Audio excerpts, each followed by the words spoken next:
The birthday.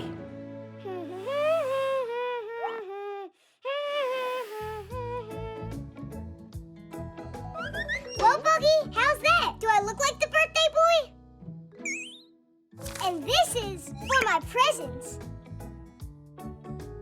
Oh, it's Simca. Well, wait over here.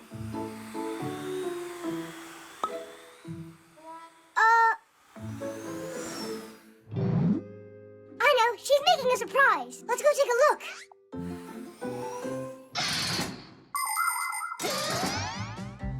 Every kid just loves to celebrate their birthday, and it's no wonder. Presents, guests, and, of course, a big birthday cake with candles. You'll probably say you'd love to have it every day, right? But what actually makes your birthday party so fun is that it only happens once a year. Eating a birthday cake every day would get boring real quick. And please, don't be sad if the number of candles you have is still small. You'll get older. You can count on it. Fixies celebrate their birthdays too. Only we don't pull on ears like humans do in some countries as a wish for kids to grow. Because what if we grow so big we can't fit in appliances? Want to know how you can congratulate us? It's easy. Just take good care of your things and protect them from breaking.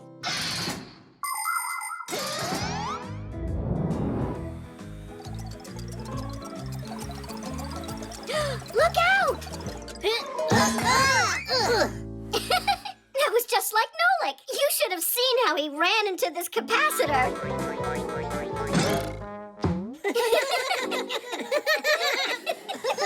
Simca, there was no reason for you to bring that up today. Oops. What day is it today? Is it Butterfly Day? Hat Day. Music Day. What kind of music day? Did you forget? It's my birthday today. Oh, well then, happy birthday. That's all? Ugh, let's go, Buggy. They couldn't care less. Look, my first present arrived. Oh, Nolik, that's mine. Sorry. Bye now. Hey, where are you going?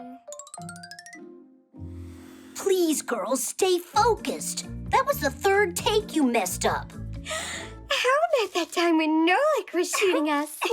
Yeah, who could ever forget that?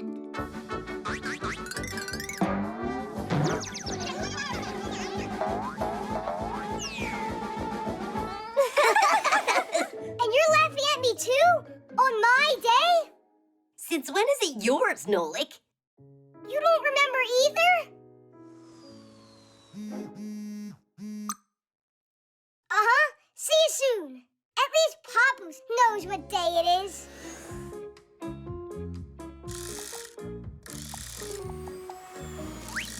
Oh, Nolik! Here, help me out. Give me a screwdriver. And, what is that? It's a projector. If you want a real movie theater in your own home, you'll need a projector. You plug it into your computer, pick a movie you want to watch, and the video signal will travel through the wire to the projector. There, a bright lamp and mirrors add color to the frames, so it can be sent to a movie screen or a wall through a lens that magnifies the picture several times over and brings it into focus. Some projectors don't even need a computer to work. The movies are stored right inside the projector. That goes there, right. Papoose, don't you remember what day it is today? It's Friday. That's all? I've had it with all you. I'm gonna go fly away to the moon. Come on now. Do you remember how that ended up the last time you tried? Are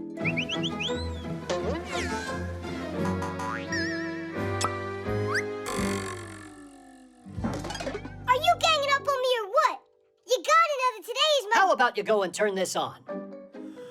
Yeah, I get it. That's all you need me for, right? I'll go live with some other Fixies, and then you'll be sorry. I'm sure that they won't forget when it's my birthday. Oh, what's that?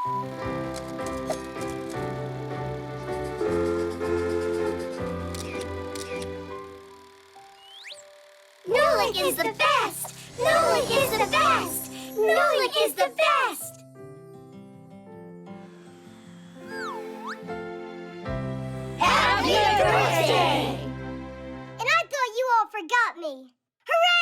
you. Does that mean that now you'll stay with us? I'll stay with you until my next birthday. Then we'll see. The recording.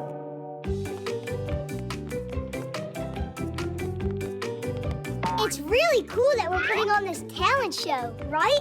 Mm-hmm. Do you know what you're doing yet? I'll be out there watching you. What do you mean? Everyone's gonna be in the show. I'd rather not. I hate to perform. Come on, you'll be great. You can... Oh, sing.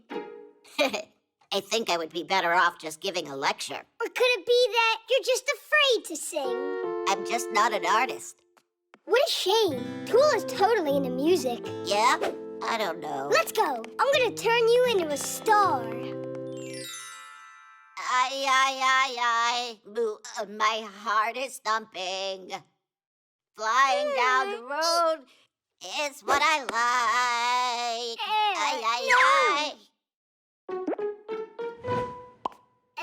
This isn't gonna work. It's, really hard to hear you. Told you I'm not a singer. Wait, you can lip sync the song. Just pretend that I'm singing to the music? It's a cheap scam. It's what all of the stars do. I'm sure Tula will love it. And you don't need to worry about a thing. I'll find one great backing track.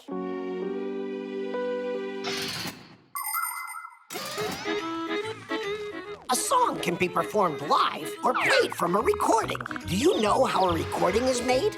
First, the songwriter gets an idea for a song and writes the words and the music, which is made up of chords and a melody the words are sung to. The songwriter might then go to a recording studio to have other musicians play on the song. It could be just a small band or a whole orchestra. Now it's the singer's turn to add his voice to the recording. All of the parts are then combined inside a computer, and the recording is finished. And these recordings can be played whenever you want to hear the song. But some performers use their recordings when they put on concerts and only pretend that they're actually singing. I don't know about you, but I prefer hearing a singer really perform live.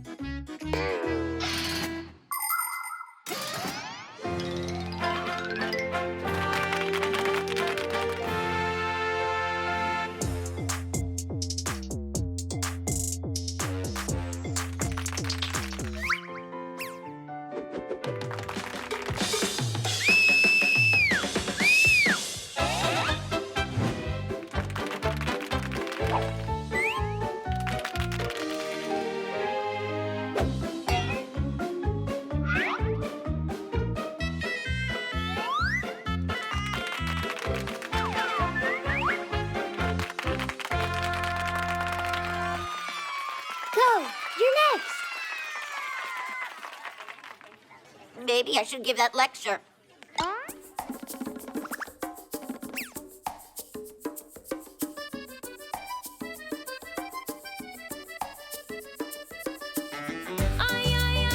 My heart is thumping.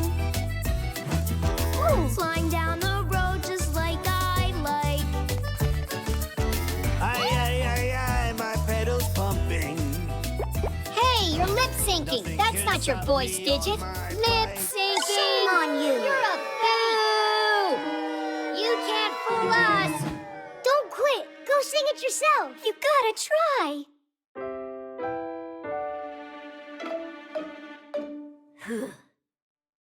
Let's ride our bikes from town to town. Let's ride our bikes the whole world round.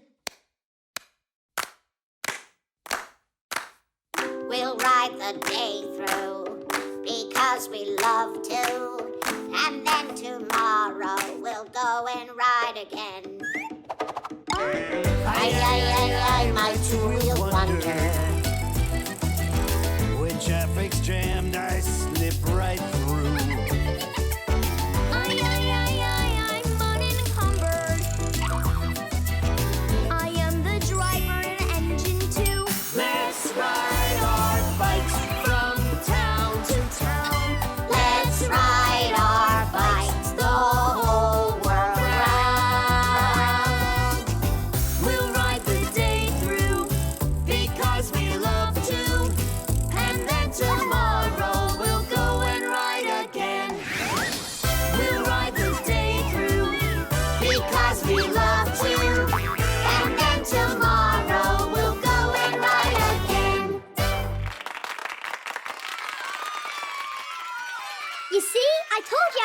star out of you. The touch screen.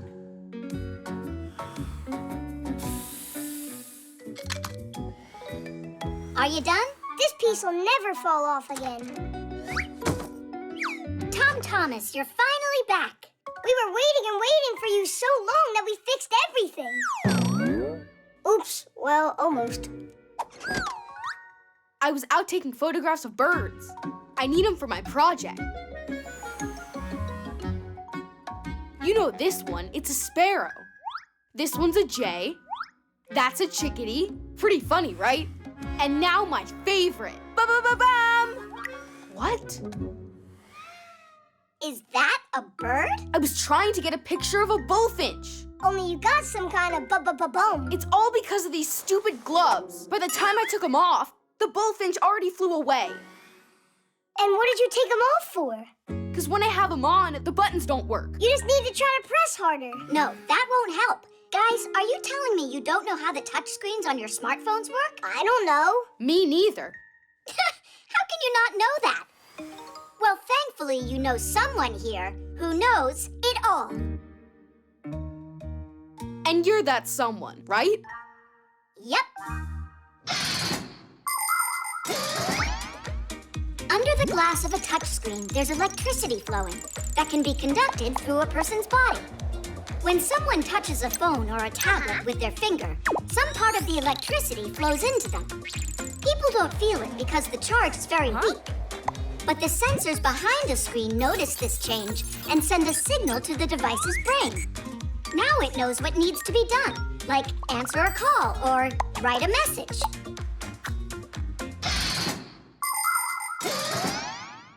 Your gloves are made out of wool, and that means no electricity can go through them. But if they were made out of some material that was a conductor, for instance, like this foil. Let's wrap it around his finger.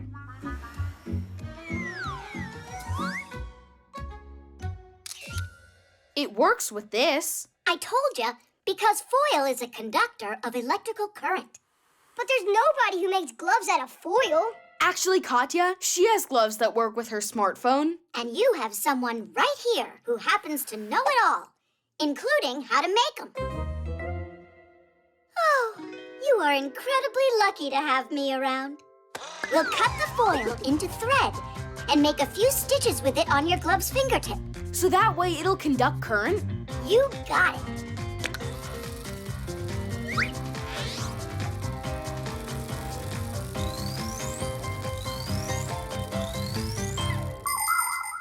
It's all done. Thanks so much. Only where will I find a bullfinch now? Wait, you can find a photo of one on the internet and say that it's your picture. Really? He could get into serious trouble for that.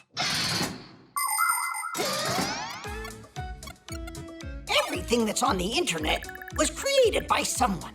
Games are written by programmers, films are made by directors, books are written by authors, and music by composers.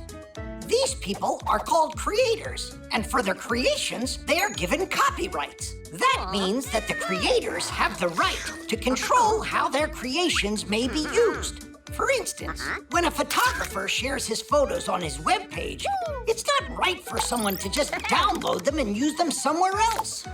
And to claim those creations as your own work is simply unacceptable. Before going ahead and using someone else's work, it's better to ask for permission from the creator. The author will be very grateful.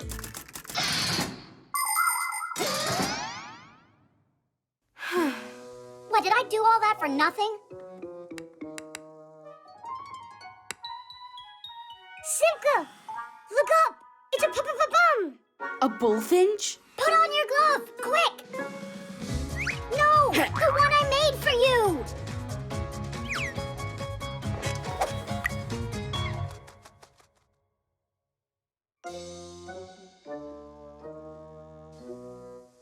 Why'd you scream for me to put a glove on anyway, when I'm inside? That was the order of the one who just happens to know everything. Oh, you're right. Actually, I'm so lucky to have her around.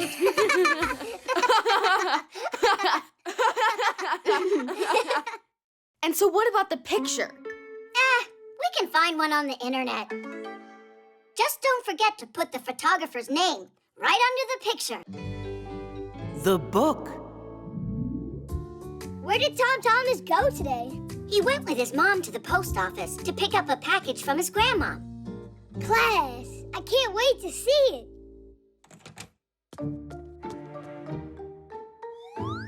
Well, what did your grandmom send you? It's the #1 coolest present. Did you really get a pack-a-mat? What? I'm allowed to dream, right? I wish it was a pack-a-mat. It's a book. Oh, wow! That's Treasure Island. What's the difference? I think books are as boring as it gets. I agree. Guys, come on! Inside of this book are really cool adventures. What are you talking about? Inside that book are letters.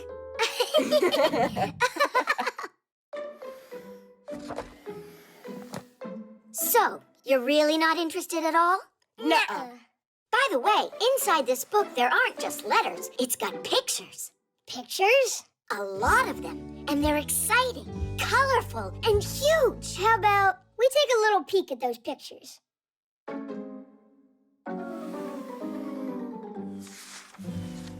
Oh, pirates! Uh-huh, a gang of them.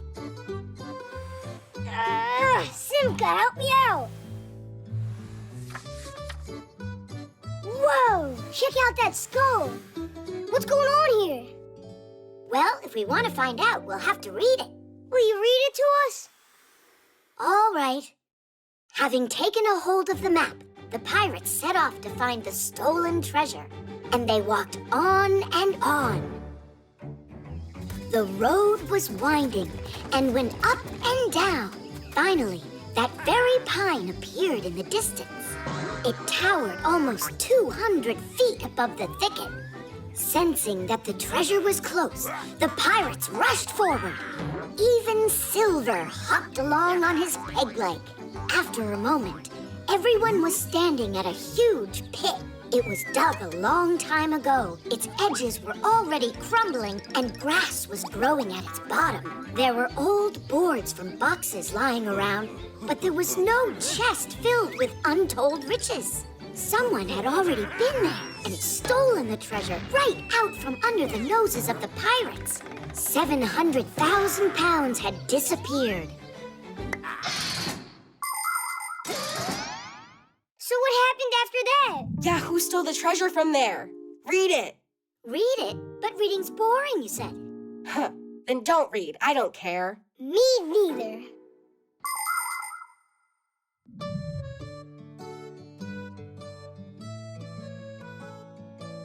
Oh, it's the guy who thinks reading is boring. What? I wasn't reading. I was looking at the pictures. I can't believe you! You're reading it without me? Grab it! Chusaka, this is not yours. Give me back my book. Pull it harder, harder! Yes. Oh, this is bad. That book was his grandma's present. We'll fix it. In ancient times, people copied books by hand, but now they are made in printing houses. First, a mock-up is produced to place the text and pictures where they belong. The pages are then transferred to metal plates, which are loaded onto rollers. Ink on the rollers is pressed onto paper as it passes through the printer. The pages are then trimmed to size and stacked into reams. Next, the pages are put into order, stitched together into the inner book, and finally glued to the cover. Good. Now, carefully. Great job. So now can you read the book to me? I think it's someone's time to go to bed right now. Just a little more, okay? So, it's not boring then? It's not. Tom Thomas, were you reading? Mom, Treasure Island is really great. You were right. It's the #1 coolest present. I am so glad you like it. But why don't you continue reading tomorrow? Now it's time for bed. All right.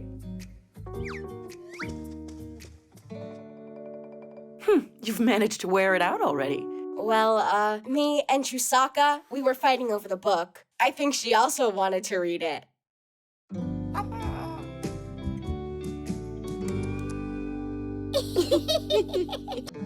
The guitar. I'm off to the store. I'd appreciate if you'd wash the floor and do the dusting while I'm gone. Then who's gonna do what? We can decide like we always do. All right, whoever wins gets to do the dusting. Rock, paper, scissors. 1, 2, 3. I'll start in the office. Dust, here I come. This is unfair. What do you mean? You lost. We both saw it. Yep, I know. Do you hear that? What's that noise? A guitar? Uh-huh. Sounds like Dad's doing his dusting. Simka, where you going? She's a music fanatic.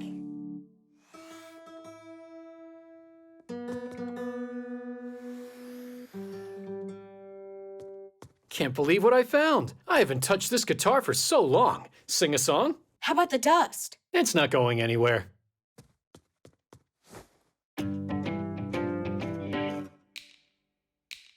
My glass is cracked, now I can't see. My glass is cracked, now I can't see. My glass is cracked, now I can't see. My glass is cracked, now I can't see. My glass is cracked, now I can't see a single thing in front of me.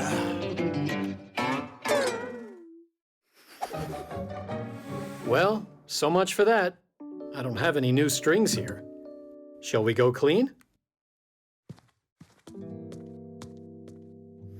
Thomas, if you can manage to get your dad out of the room, I'll fix the string for you. Oh, really? All right. Yeah. I told you that she's a fanatic. Dad, why do I still have to mop the floor? Let's try again with rock, paper, scissors. Sure. Here we go. 1, 2, 3. All right, take this.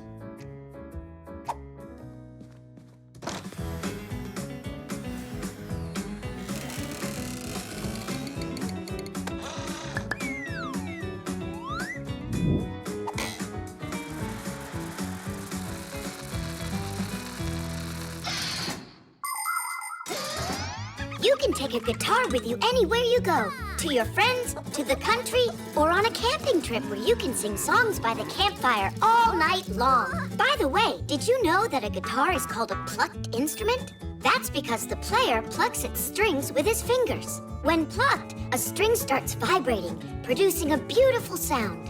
The thinner the string, the higher the sound, and vice versa. To play a melody, you need to press the strings down onto the wooden neck, which is also called the fretboard. The guitar has many relatives: ukulele, banjo, dumbira, lute, and even balalaika. There are a lot of them, but the one that I like the most of all is the powerful electric guitar. Connected to an amplifier and speakers, its sound can fill an entire stadium.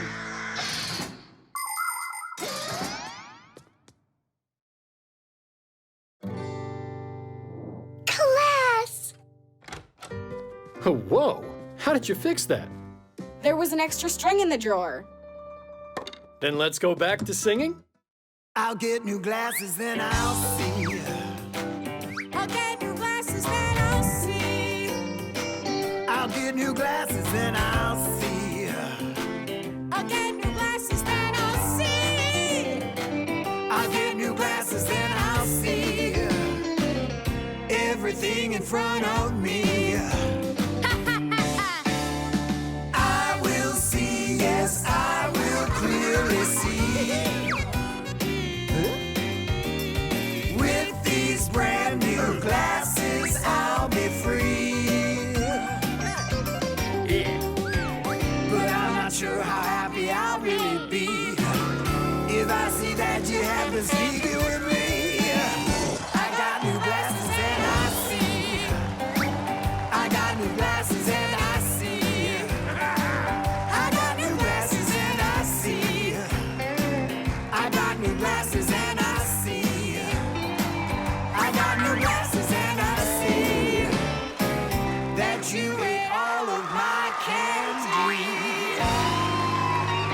Why'd you have to do something like that? Mommy, Dad and I were singing a song. I can see that. Did you like it? Of course I did. And I really like how everything is so clean. Sorry. We were just about to get started. That's wonderful. And I'll play for you. 'Cause cleaning to music is fun.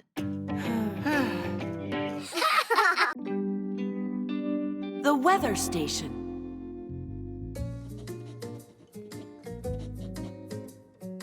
So what's the word? Did you finish your homework yet? Uh-huh. Way to go! So now you'll finish drawing us, yeah? I don't know. Katya. Let's go outside. Finally, we have some nice weather. Our weather station says it'll be sunny for the rest of the day. What weather station? Our new home one. I just bought it yesterday. Come on, I'll show you.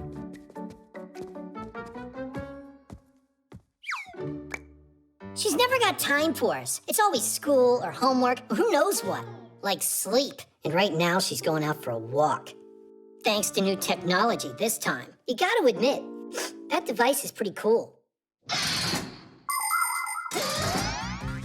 A home weather station is a smart thermometer. It measures the current weather conditions outside and predicts what the weather will be like over the next few hours. And not just the temperature, but also the speed of the wind and whether you can expect any rain or snow. In order to do this job, the station needs two parts, an outdoor sensor and an indoor base station with a screen to display the information. Many of today's weather stations can also send this information to your smartphone. Told you, it's a great gadget. I'll shoot a review after our walk. Uh-huh. I'll go get ready.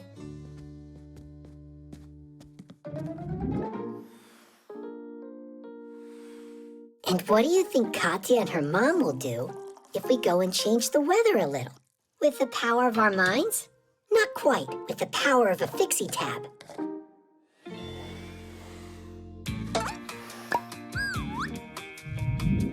Time for a little magic.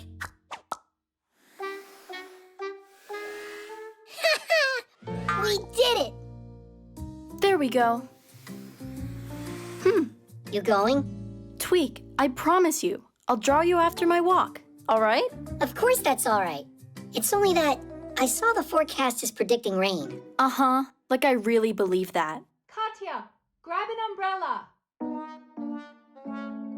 The forecast just changed, but that's not a big deal, right? Who cares? A little rain won't hurt us. That's what we've got umbrellas for. Actually, I forget where I saw it last. Will you help me find it? All right. What are you gonna say now? It's here. What? Mom, check it out. Wow, did it get colder? Let's grab our scarves. Geek, let me do it.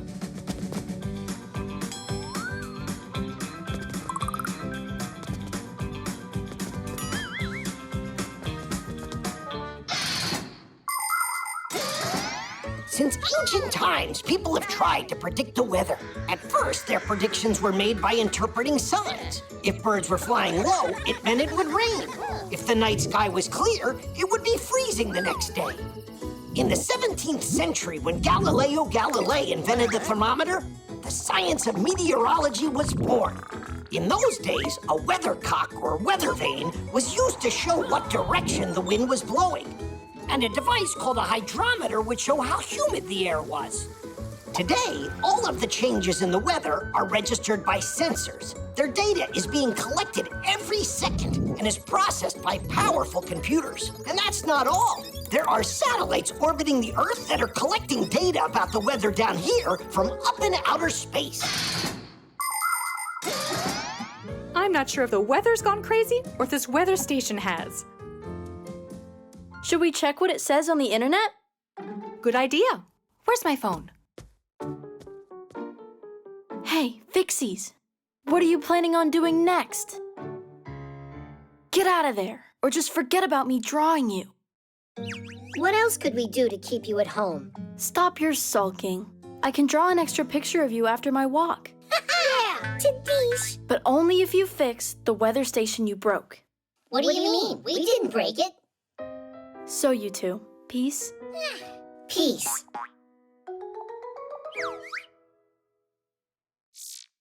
It looks like our weather station got it all wrong. I just made peace with it. It needed a restart. Now it's working fine. What a smart girl you are. Then let's go before the weather changes again.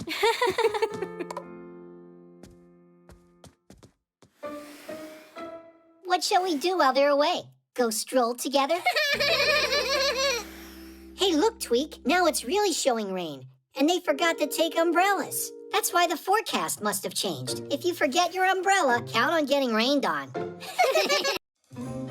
The sleigh.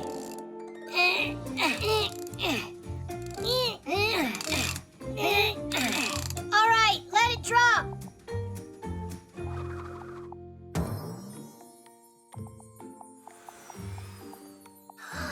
Look at that. Oh, it's a shame humans have Santa Claus and Fixies don't. What makes you think that they don't? You know... Santa's bringing presents later today. And while he's visiting, he'll even give you a sleigh ride. For real? Hooray! Can I have a second to talk with you? What's all this nonsense? Where are we supposed to find some Santa Claus for this? I figured it all out. Tell me you're joking. No, I won't have this masquerade. Trying to do something fun for the kids is too much for you? Ah, I see. Can you put together a sleigh at least? I'll take care of the rest myself.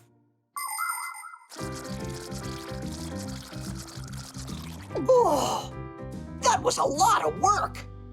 Oh, wow! It's a sleigh! Santa Claus really showed up! Where is he? I haven't seen anyone here. Gotta go.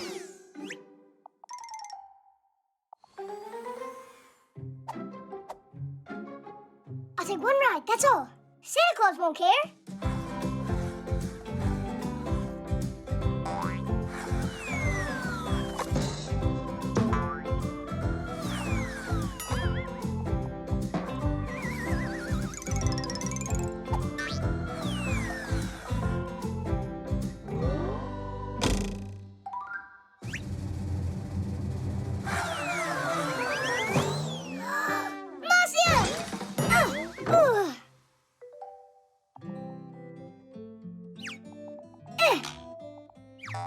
It's really broken. Santa Claus won't even talk to me now.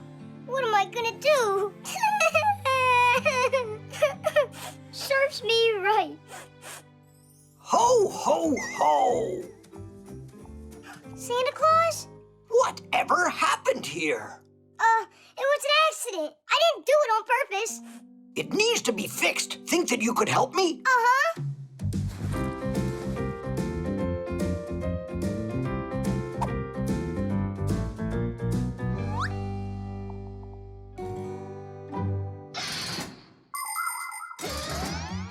Sleds and sleighs are simple but very useful things. Just attach a seat to a pair of runners, and the sled is ready to carry people or loads. In snowy places where cars might get stuck, a sled can easily glide right on top of the snow. And if you harness a dog to one, no one will be able to keep up with you.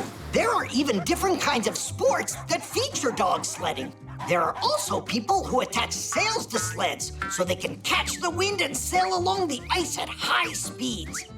And of course, you can just have fun going sledding. The more people on board, the faster you'll go. You can climb to the top of a hill with your family and sled on down together. You'll fly so fast the wind might whistle in your ears. Hey, hey, hey! Look out below!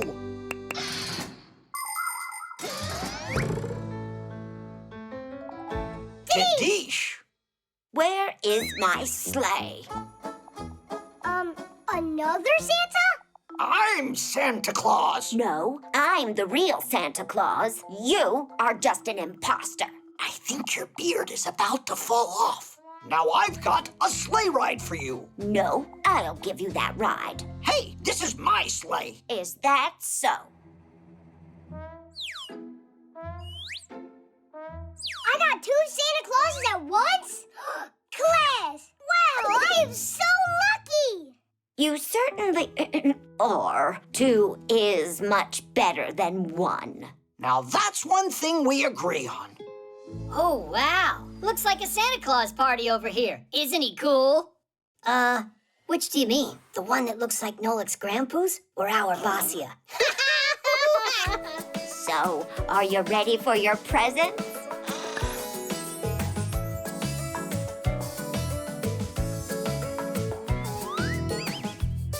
I will go grab my sled from the tool shed, put on gloves and a hat onto my head. Then I'll go, then I'll go, then I'll go.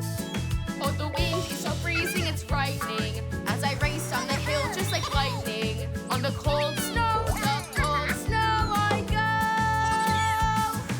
Sleds and saucers and toboggans there. All my friends are sledding everywhere. The eraser. Nolik, did you get your homework done? Uh-huh. Then what is it that won't let electricity pass? An electrician? Maybe I won't get called on. Maybe I can cast you a spell for good luck. I wish I had a good luck charm that could protect against getting bad marks. If you would just do your homework, you wouldn't need to depend on magic. Simka, wait a sec. For my tests, I use this lucky charm a lot. That's an eraser. But a special one. It helped me get A's on my last few tests. Tom Thomas, please let me use it, just for one day. You? Well, I don't know. All right, just be careful with it. It's so heavy. It must be from all of that luck inside of it.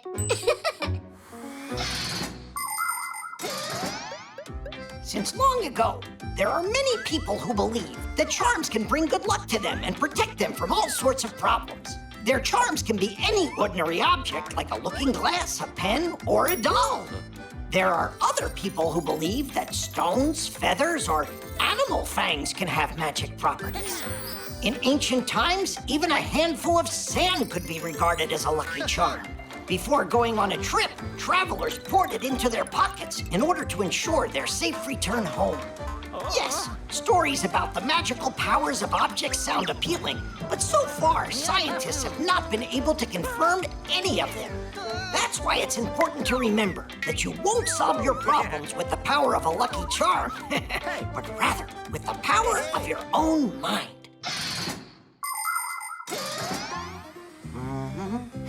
Nolik, you're late for class. And what did you bring the eraser for? Let's see. First, we're going to hear from... Maybe it'll help me too, Nolik? Hey, leave it alone. Simka. Can you tell us, what is that? That's an electric circuit with a lamp. That's right.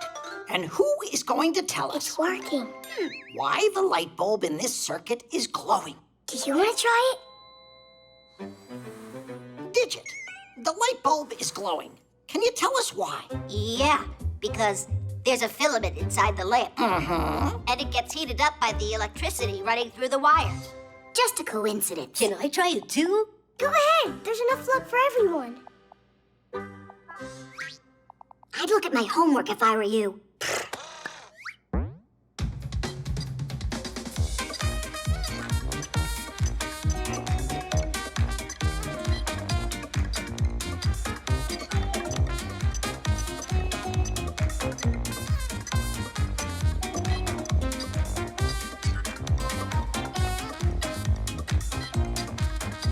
Nolik, what's going on with you today?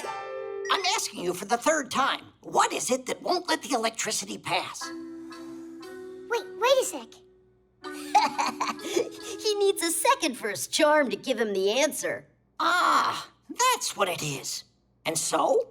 And nothing. It helped everyone else but me today. Actually, your charm does hold the answer. Can you tell us what it's made out of?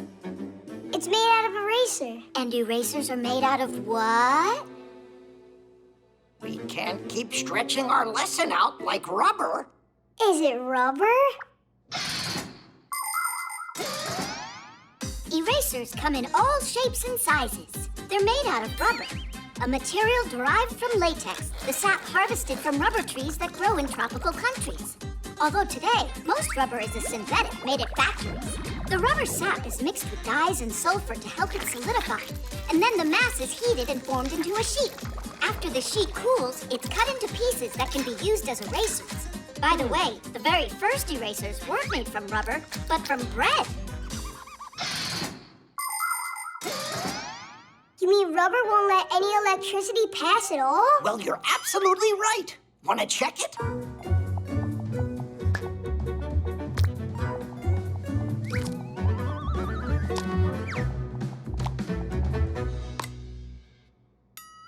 It really works!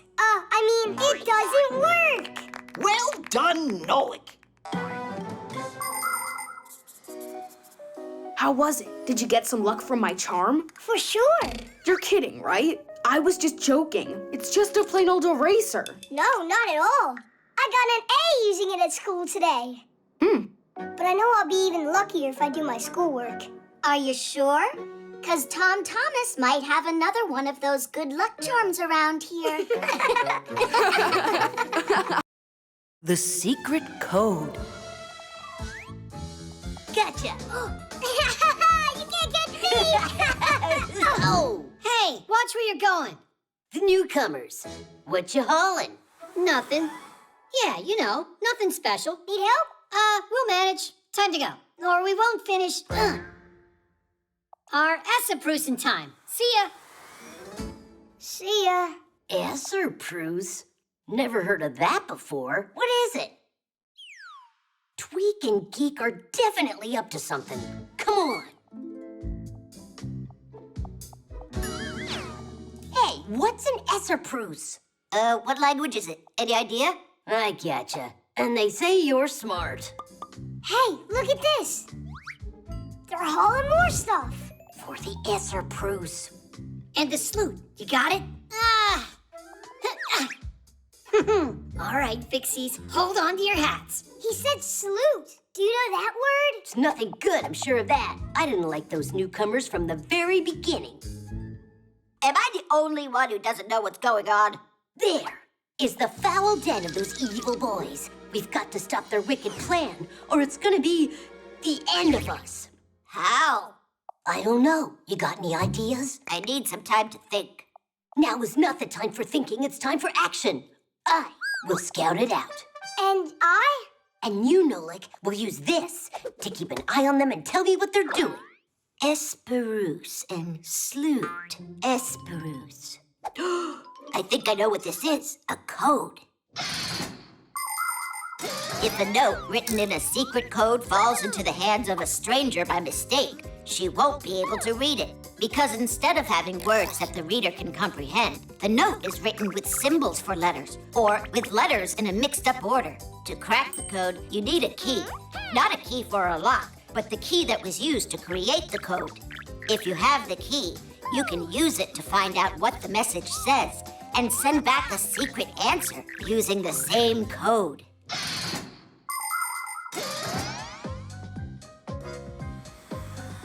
Blue, come in. This is Red. What do you have to report? Red, this is Nolik. Blue, I meant to say. The twins are flying off towards the warehouse. Hi.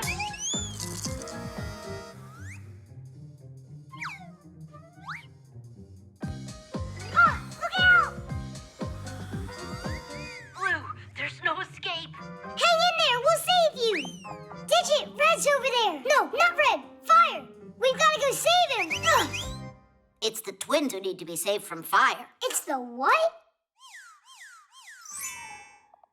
They'll come in, we'll flip the switch, and it'll be Esseproos for all of them.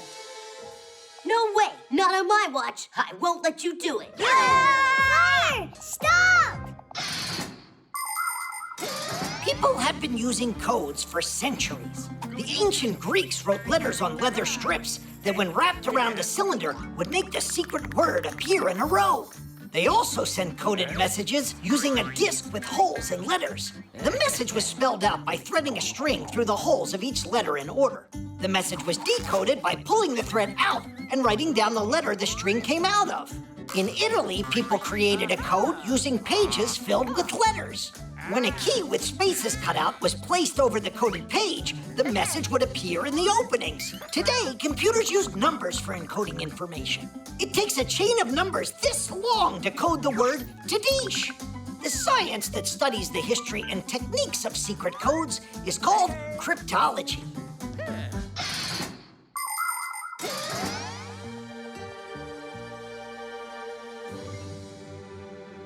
Hey, you never got taught how to knock? Our Esseproos is ruined now. All right, since you're already here, then...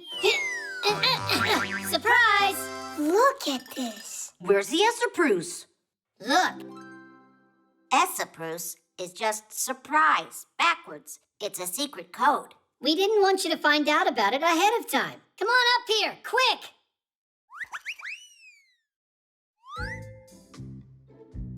It's a trap, I'm telling you. Somewhere up here is where they're hiding that salute. Try to say that same word backwards. Wait, is it tools? It means tools? That was another code word like surprise? Then Tadish would be what? Should it? Awesome! Should it? Should it?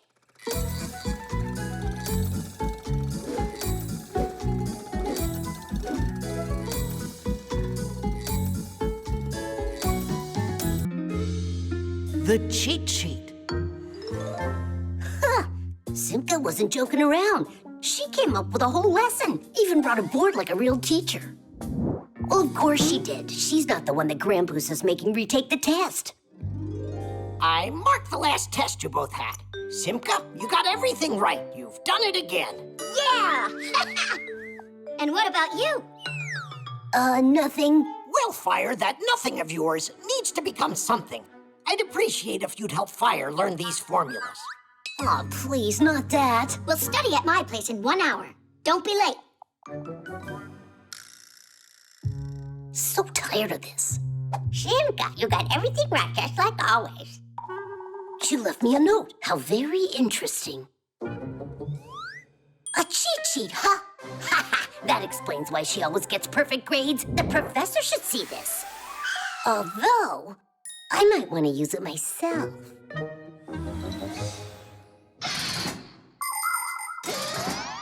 Legend has it that cheat sheets were used as long ago as the 8th century. Charlemagne, despite being a learned king, couldn't remember how to properly write his name. That's why he always carried a special piece of paper with his monogram on it to copy as needed. In other words, a cheat sheet. In theaters, there were human cheat sheets called prompters. The prompters would feed the actors their lines if they forgot them. Today, TV news anchors, weather broadcasters, and video bloggers all use teleprompters. In front of the camera lens stands a sheet of glass that reflects the text that is scrolling on a computer. The text is not visible to the camera, so the viewers think that the speaker isn't reading, but reciting the news from memory. Professor, I'm ready to go. You already learned the whole lesson? There wasn't a lot to study there. If you say so, take a seat.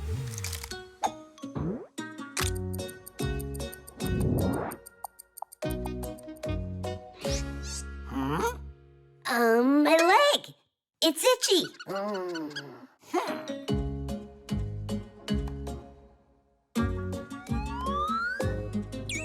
Oh, there's a pain in my back.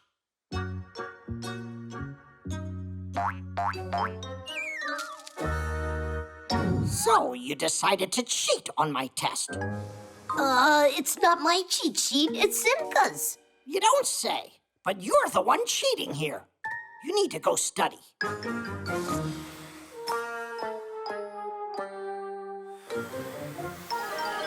You finally made it. I was beginning to think you forgot. I found that cheat sheet you were using. Anybody can get an A if they use this. And what did you get using it? Don't be that way, Fire. These kinds of things can only help you if you write them yourself. Don't make me laugh. Write on this. There's no space on here. Just write with small letters and accurately.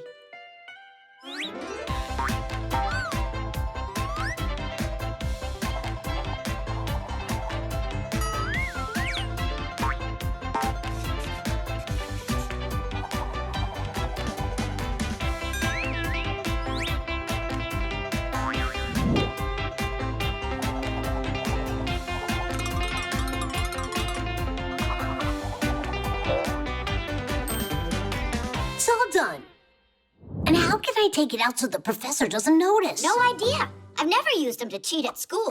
Come on! I wasted all this time for nothing? Not for nothing. They will help you, just not the way that you thought.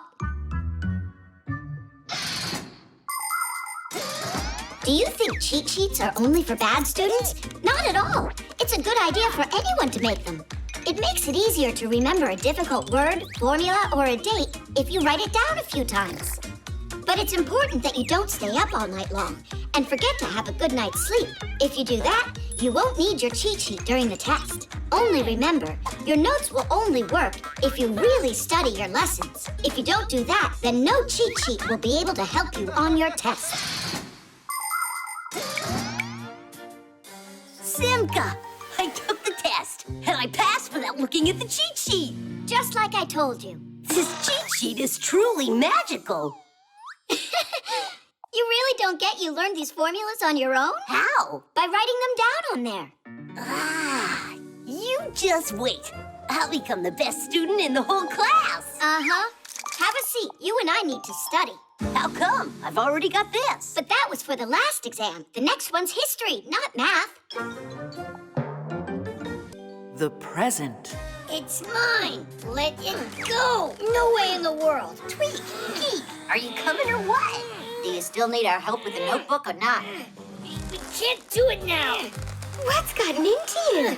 Nothing got into us. Something came to us. We found a present. It's for me. No, for me. Huh. Now we'll find out who this is for. With love from Basia. That makes everything perfectly clear. What isn't clear about it? There's only one present, but two of you. Because it's just for me. In your dreams, Tweak. Well, I know who this present's for. For the one that Basia loves most of all. Huh? The very first presents were amulets. People gave them to each other for good luck. Rulers would give gold, spices, and fur to the neighboring tribes as a token of friendship. Sometimes an entire nation would do the same, like when the Statue of Liberty was given to America by the people of France. Today, there are other kinds of presents to give. For instance, a day at an amusement park, or a ticket to the theater or the movies, because experiences can be presents too. And how do we find out which one of us she likes most of all? Parents like kids who have good smarts. Well, that answer's obvious. Why don't we confirm it? 115. Oh, I got the same answer you did. So who's smarter? Neither of you. You're both wrong. But that's my answer, too. Don't you remember? You can't divide by 0. Digit, you're so boring. Parents like strong kids, athletic.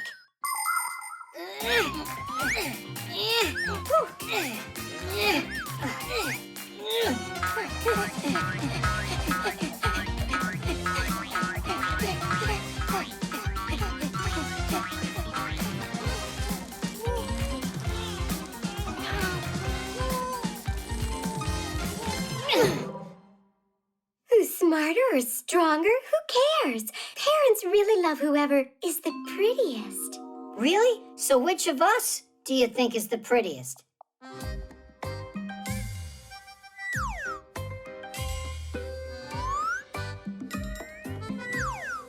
Verda, stop stalling. What, you think it's so easy? You're identical. That's all.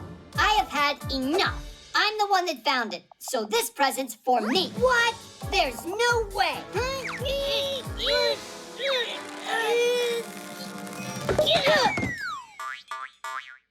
Lipstick? Who's it for, if I may ask? For the one of them that's the prettiest. I guess that this was meant for you. I don't think so, Tweak. It must be yours, not mine. Just take it. Hey, you're the one who found it first. Found what? Basia? You know, we happened to find your present. It was by chance, only we don't understand. Why do we need this lipstick? And who said that that's your present? Who else would you give it to? I gave this present to myself with all my heart. Huh? Well, today is my birthday after all. Did you forget about it? It's easy to bring some joy to your mom, grandmom, or sister on their birthdays. And you don't need to buy anything to do it. You can make a present all by yourself. For example, you can make a rose like this out of a paper napkin. First, you need to unfold it. Now, fold one side toward the center, but not all the way. And wrap the paper around 2 of your fingers. That will give you a cylinder. If you squeeze it, it will look like a flower bud. All that's left to do is tightly roll the second half of the napkin. That will be the stem. As you're doing that, fold a corner of the napkin up and you'll get a leaf. Beautiful. With a few of these roses and a bit of glitter, your birthday bouquet is ready to go. And your present won't wilt for a long time. Basia, we just had a little peek. Your present from us is cooler. Is that right? We want to give you a wish. Yeah, you can make any wish you want. Ooh, how nice. Do you remember how I asked you to fix the notebook? So, why don't you start with that? Let's go, Tweak. Let's go, Geek. We actually came over to help and to say happy birthday. Happy birthday, dear Basia. Thanks so much. We were just wondering, which one of your boys do you love the most? Is it the strongest or the smartest? Or the prettiest? To tell you the truth, I love each of them as much as the other. They both are good in their own special way. The button.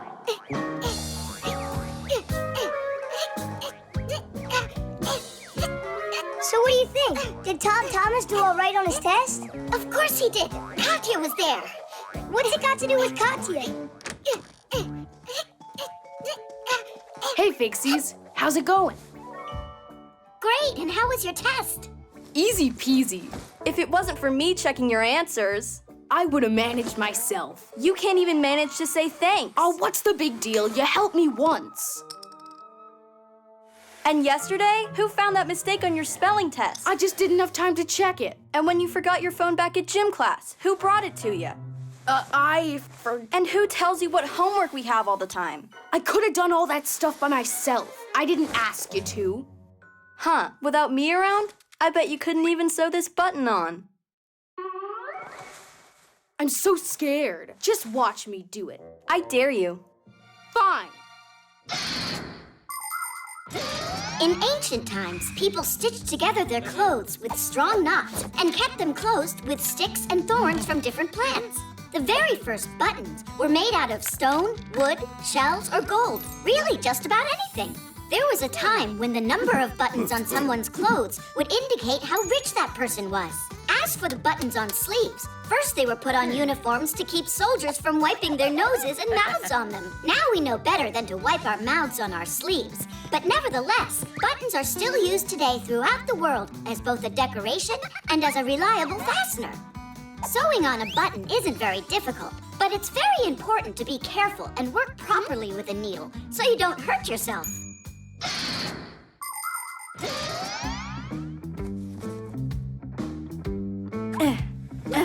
What's going on? Tom Thomas, you want me to help you? Yeah, Tom Thomas. Need some help there? I'm fine.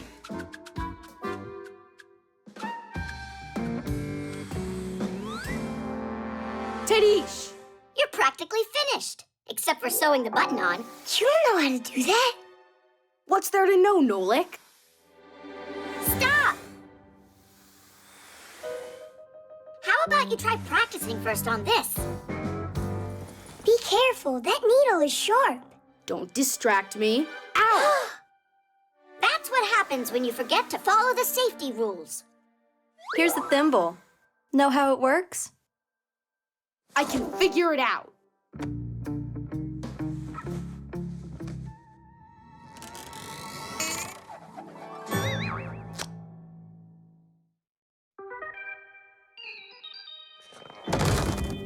We gotta do something about this. Oh, Katya! One of the buttons on your backpack. Look, it fell off, see? It's just awful. Tom Thomas, do you have another needle?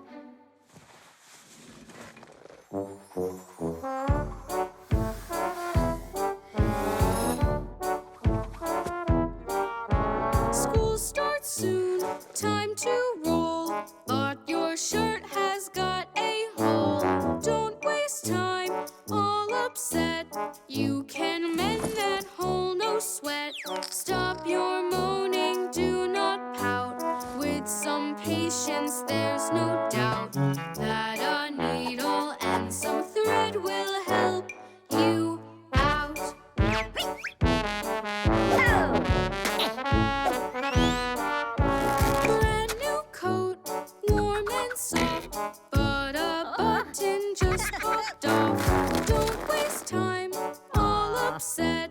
You can mend that hole, no sweat. Stop your moaning, do not pout. With some patience, there's no doubt that a needle and some thread will help you out.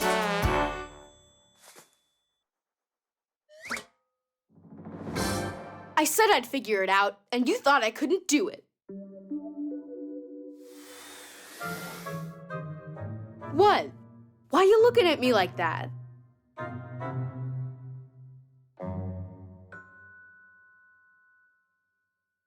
Oh, yeah. Katya. Well, how do they say it? Thanks for helping. You're welcome. Good going. Only, you know what? I'm not going to check your answers tomorrow. You won't? But I'd be happy to help you study for it if you'd like.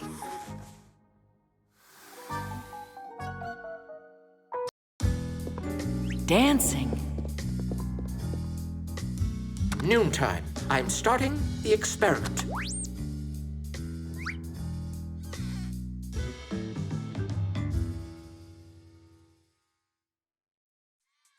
Huh?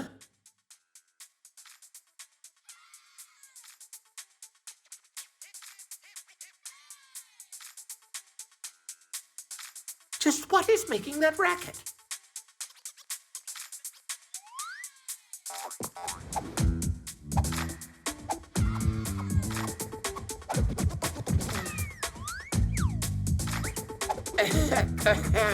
Ah, Professor, check out this dance we're doing. This is not a discotheque, it's a temple of science. You'll have to turn off that thing. All right, the readings are normal. Dancing is something you can do anywhere. Professor, your attention, please. Have you ever noticed how your arms and legs just want to start moving all by themselves when some familiar music is playing? Uh-huh. We might start clapping our hands, stamping our feet, or swaying side to side. That's all part of dancing. Ancient tribes believed that dancing could change the weather or scare evil spirits away. Now, most people dance just for pleasure. It's not only fun, but good for our health, too, because dancing is like exercising to the music. But you see, science and dancing don't mix. Now I get it. The truth is that you don't know how to dance, right? I'm sorry to tell you, but your assumption is entirely incorrect. Yeah, sure. You're a dancing professor. Yes, of course you are.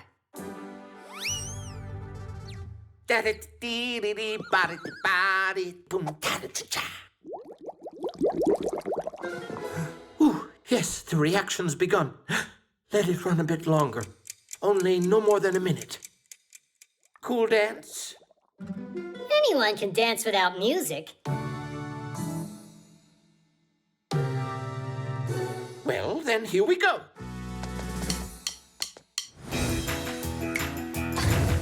I wish I had a big computer that is an enormous screen. I would stuff my big computer with more games than you've ever seen. Computer, computer, computer, you are super. I play my computer and turn it up real loud. I play it all morning, all day, and in the nighttime. But no, that's not allowed. He's got an interesting style, kind of vintage. There are so many different kinds of dances in this world that it's hard to even count them all. For instance, the roundelay. In that dance, everyone holds hands with one another and walks in a circle. You can find a version of the roundelay in every culture. There are also dances for two, like the waltz, rock and roll, or cha-cha-cha. Some like to dance ballet, some hip-hop, and some tap dancing. As for me, I'm not bad at doing the twist. You start by twisting one of your feet, and now the other. Then you twist them both together. Well, what do you say? Shall we dance? Computer, computer, computer, you are super. I play my computer and turn it up real loud. I play it all morning, all day, and in the nighttime. But no, that's not allowed.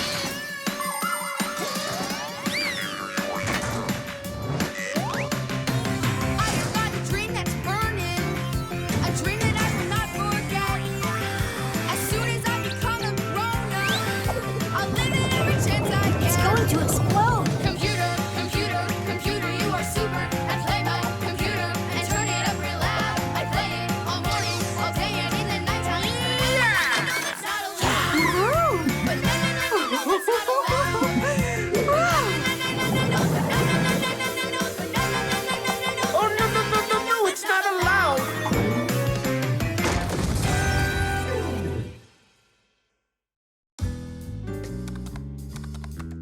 let's start the experiment for the second time. You two happy? But you gotta admit, it was fun. And not a word about that dance to anyone. Professor Eugenius, where did you learn to dance so well? Elisa, your eyes play tricks on you. Only you twirled so nicely. That was just my leg falling asleep. You know that science and dancing don't mix. Right, of course not.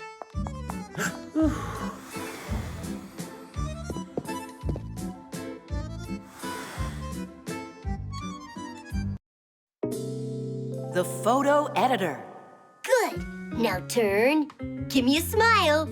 Uh-huh. I hope I look really good in these. Stop worrying, Verda. You're in the hands of a professional. Aren't I a little pale in there? What do you mean pale? You'll look nice and green. Only I want to be striking. Is that better? Tell me how you did that. I got a cool editing program here. Taking a good picture is only part of making a great photograph. To make a photo look its best, you need to work on it. That's where a photo editing program comes in. It has so many tools. With the help of an editor, it's possible to crop pictures, change the lighting, get rid of unwanted objects, or add something that wasn't in the photo when it was taken. Basically, you can make all sorts of crazy things. The only limitations are your imagination and skills. If you want, I could make your eyes bigger. You can really do that? I can make you real jewels out of all your photographs. Class! Then give me long eyelashes. That'll be pretty. How about a crown, too? I think it looks great. Oh, Fire, you're a real pro, aren't you? Only I'll need some time to get it done. You know, it's a creative process. I get it, Fire. Of course, I'm not going to be a bother. And tell everybody else they should come check out my super-duper photo studio.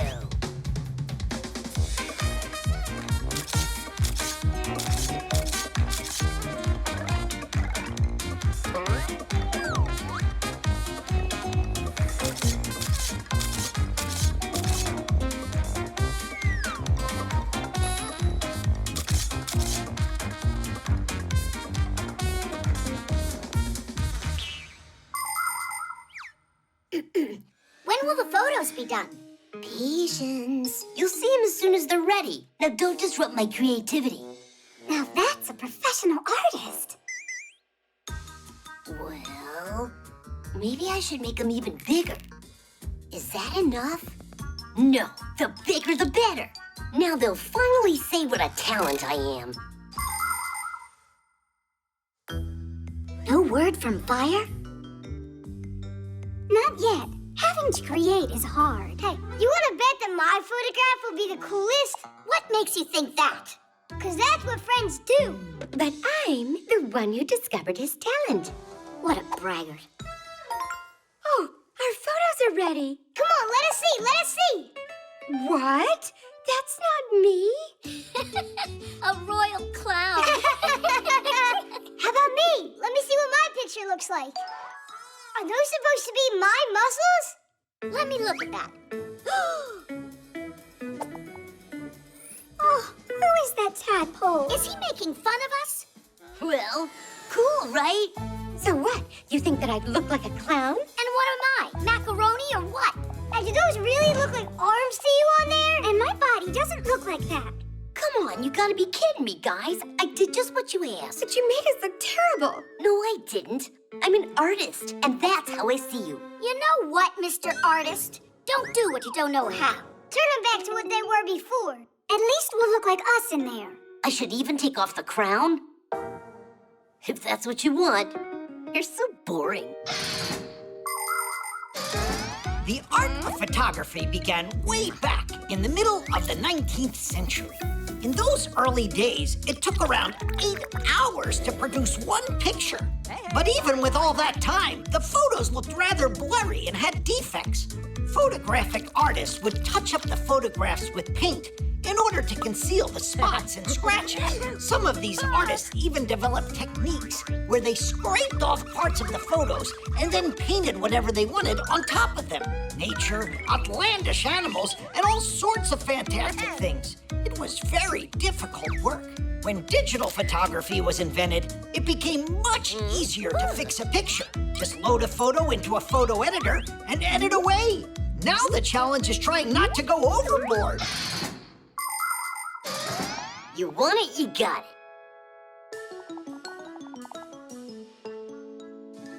Now we're talking. Splendid. Nobody needs that photo editor. Only, I'm looking a bit small in there. It would have been fine if you'd left my eyes a little bigger. And I was a little taller. I like my photo just as it is. Except you could change how you did this background. Then what do you say? Can you In make my it eyes, you can't make them bigger. Come on, Yours Fire. was Give me a last little time more you did. muscle. Just Don't need to go do it crazy. slow. And any background would look just great. You're never gonna be satisfied.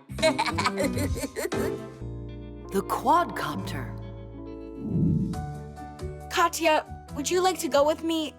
No. Suppose that you wanted... Nah. Just say what you want to say. Katya, let's go to the movies. That's easy for you to say. This is about asking her to go to the movies, not a walk. Ah. Well, in that case, just send a text to her. Or better, write a letter and send it. By the time it gets to her, the movie will be over already. And what if we send it by Quadcopter? Class! And I can send back Katya's marker, too. Now launching our postal Quadcopter. Let me help. Nolan! Steer the other joystick.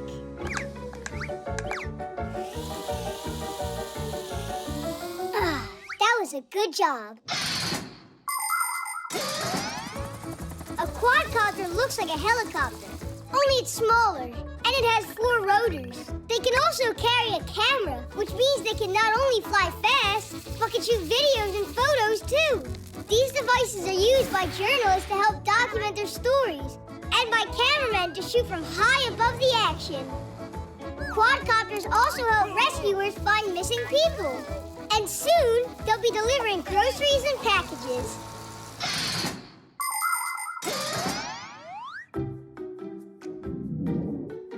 She's taping a note on it. Let's fly it back here. Thank you for the marker? What about the movies? Nothing at all. She doesn't want to go. Maybe Katya doesn't want to go with me, but with Johnny. Your imagination is awesome. All right, we'll check with the quadcopter. But that's spying and that's not good. Only that Johnny. Someone's not answering her call. I'm sure it's Johnny. He never hears his phone when it rings. Now she's writing him a note? So that's how it goes. Katya, now I know everything. Enjoy the movies with Johnny.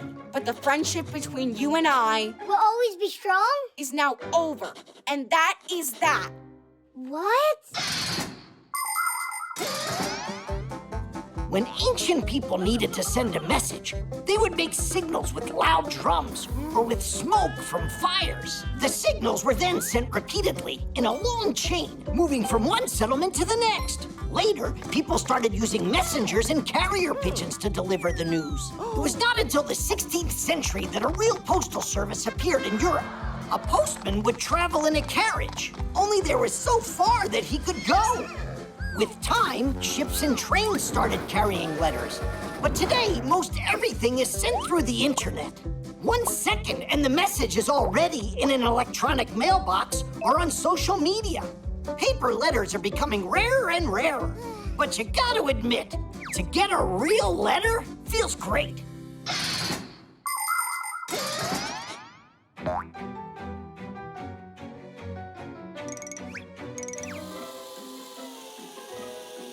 You sure you want to send that back to her? No, I want to hand it to her. But then she'll find out that we were spying. Katya? Ah!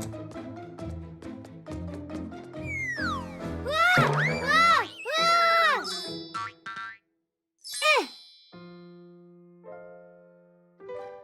Tom Thomas, how come you wouldn't answer your phone? You were calling Johnny. You didn't call me. And why would you think that?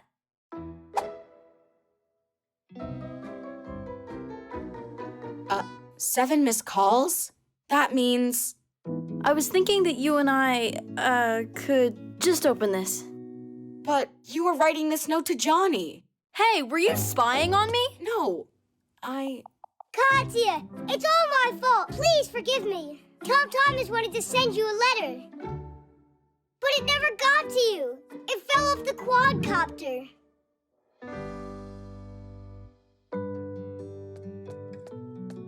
Come on, read already. Tom Thomas, let's go to the movies. Promise you won't spy on me ever again. You picked the movie out. Denise! The voice assistant.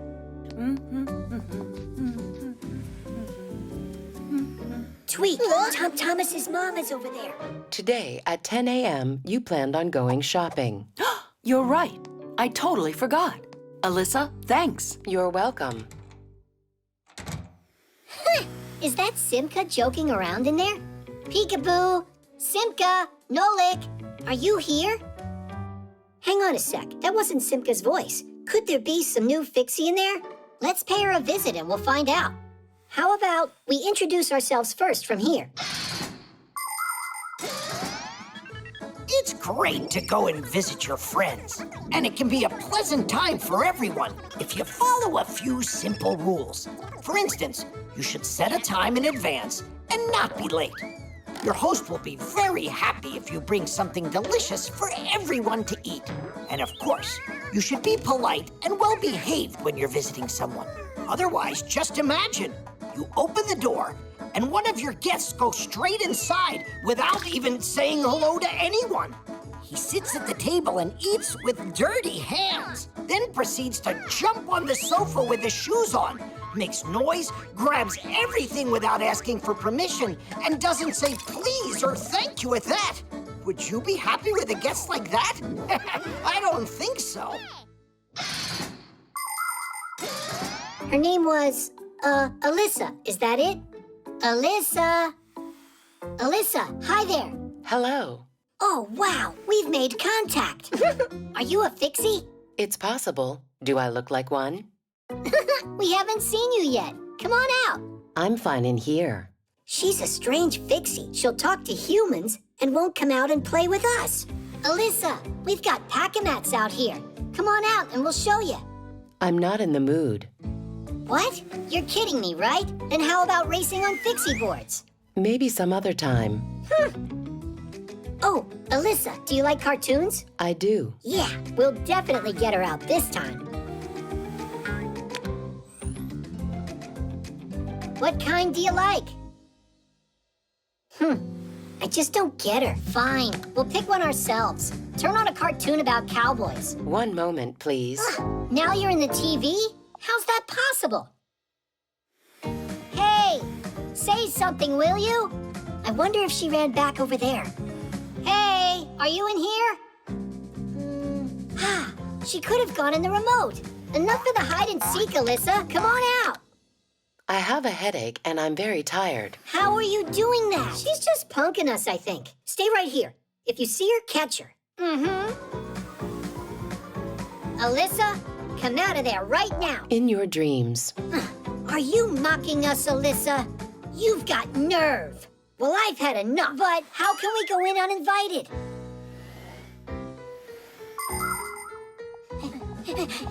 Over there.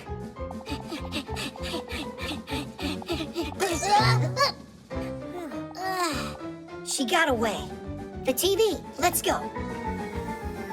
Tweak, I've been waiting. What's going on with you guys? We're chasing the new Fixie. Chasing who? Alyssa, that's who. What, you didn't hear? You've got a new Fixie living with you. A Fixie? Alyssa is what they call their voice assistant. Who? Not a who, a what? A voice assistant is a super smart program. It's designed to work almost like a brain. It understands what you tell it and it carries out commands. Turn on a cartoon. What's the weather for today? And now, please, check on the internet how many legs a spider has. If you feel like it, you can just talk or play with it. Voice assistants live inside of smart speakers, telephones, and televisions, and can run appliances. For instance, turn on the lights or vacuum. We're such dummies. We thought it was a live Fixie. Uh-huh. We asked her to come play. But there's tons she can do. Alyssa, turn on that ditty about the wheel. Huh. Oh no! We gotta fix this before the humans get back.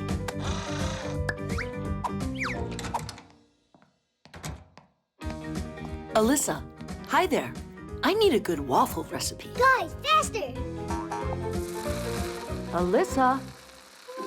I don't know, 'cause electricity is my only food. Stop! What? Alyssa, I need a recipe. I can help you cook lots of different meals. Cool. Energy.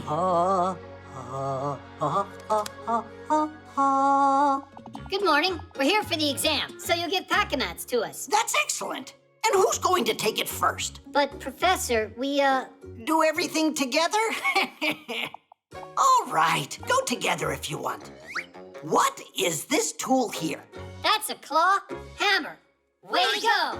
And how do I give each of you a grade? You both answer together. But it's faster. I've got time for you. Geek, try it on.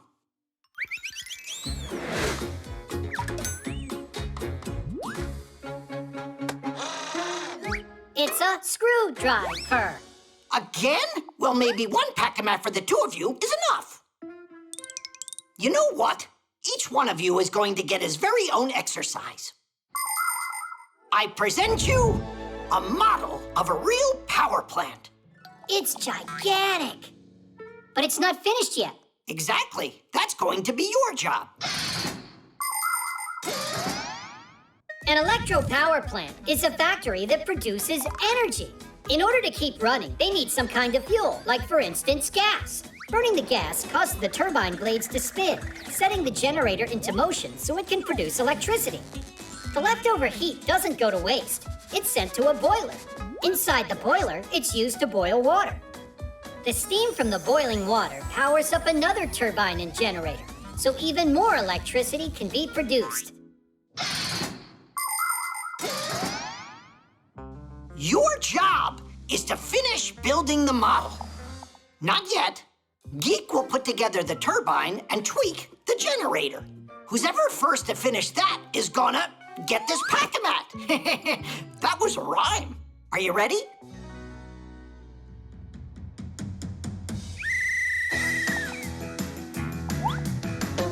You're off to a great start.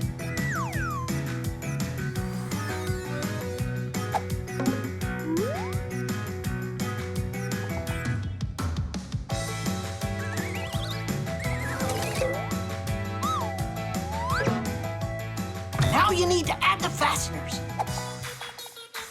A critical moment.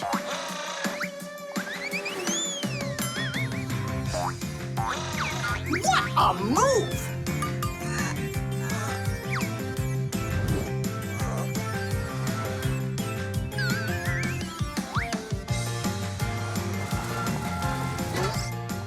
What an intense game! I mean, exam. These two are going neck and neck.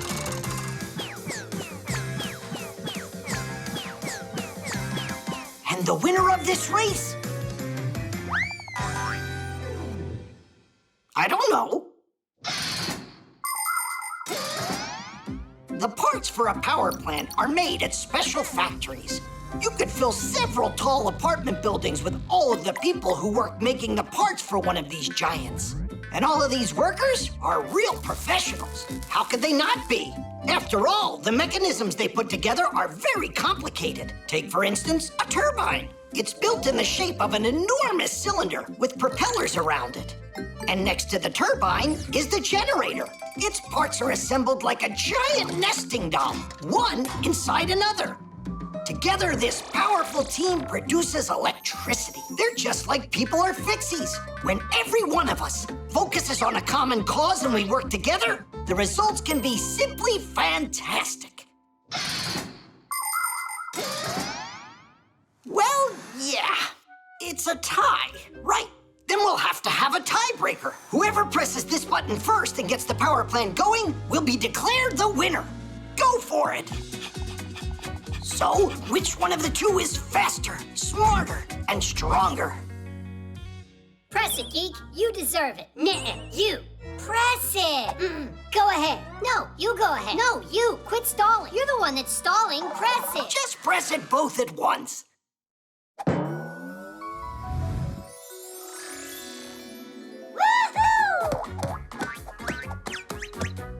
That was an excellent job you did.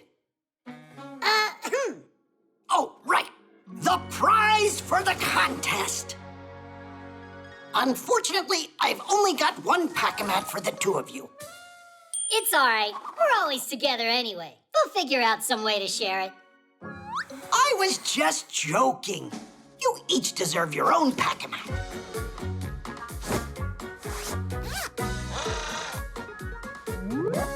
Titties! The headphones. Hi there, Tom Thomas.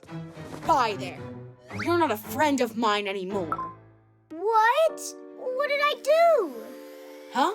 Nolik? Hi there.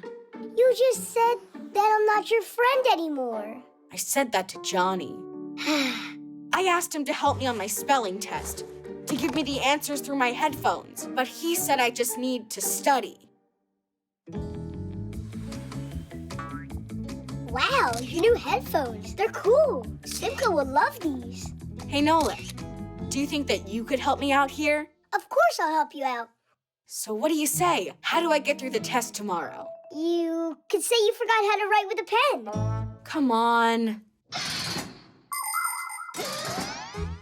People learned how to write a very long time ago. One of the first to do so were the Sumerians. They used a special stick with a wedge-shaped tip to press characters onto clay tablets. This kind of writing is called cuneiform, which means wedge-shaped. How do we know what the author wanted to say? Scientists had to rack their brains to figure it out. In ancient China and Egypt, people invented hieroglyphics, where one symbol stands for a whole word. They're still used today.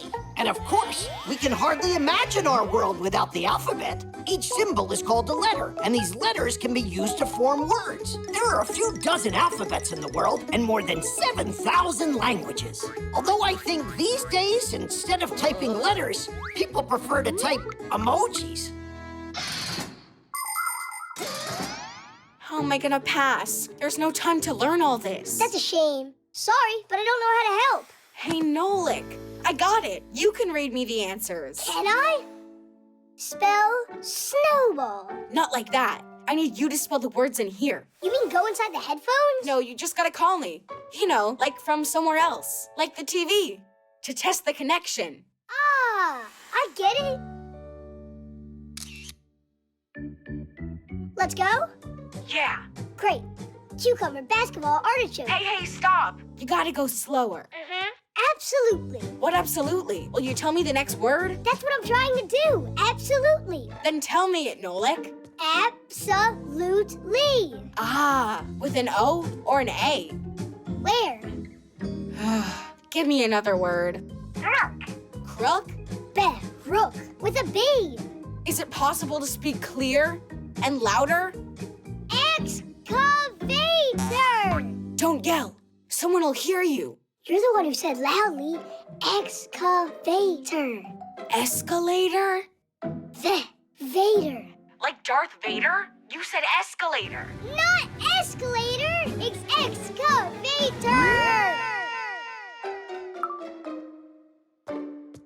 Hello. Why did you hang up the phone like that? Because I couldn't figure out a single thing that you said. Of course not. Your headphones are obviously broken. They are not. You just don't know how to spell. I'm telling you, these headphones are broken. But I'll fix them for you. Thomas, you can be funny, you know. How can your headphones work if they don't have wires attached to them?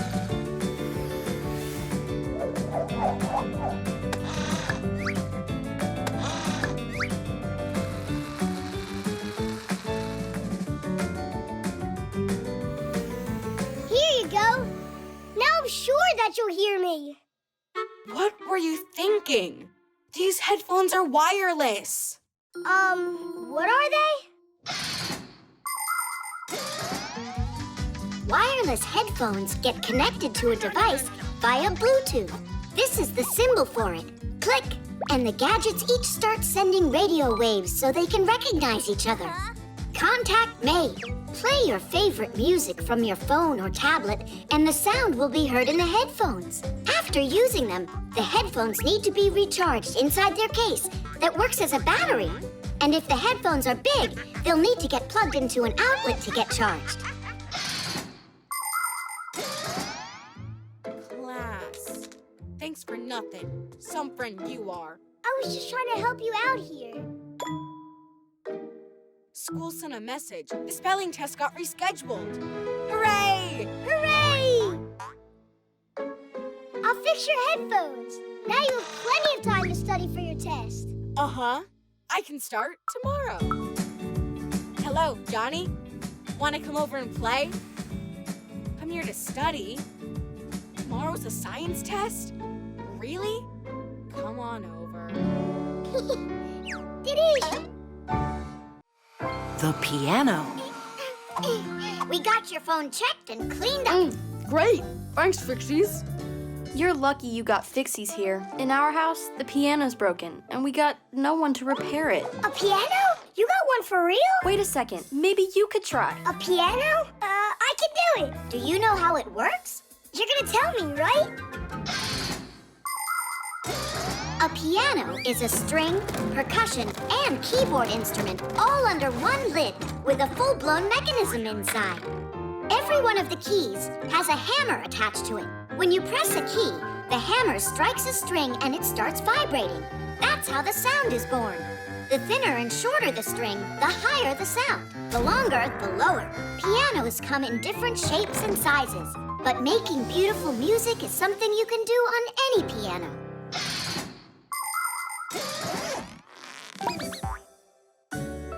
Your room is beautiful. So, where's the piano in here? You're standing on it, Nolik.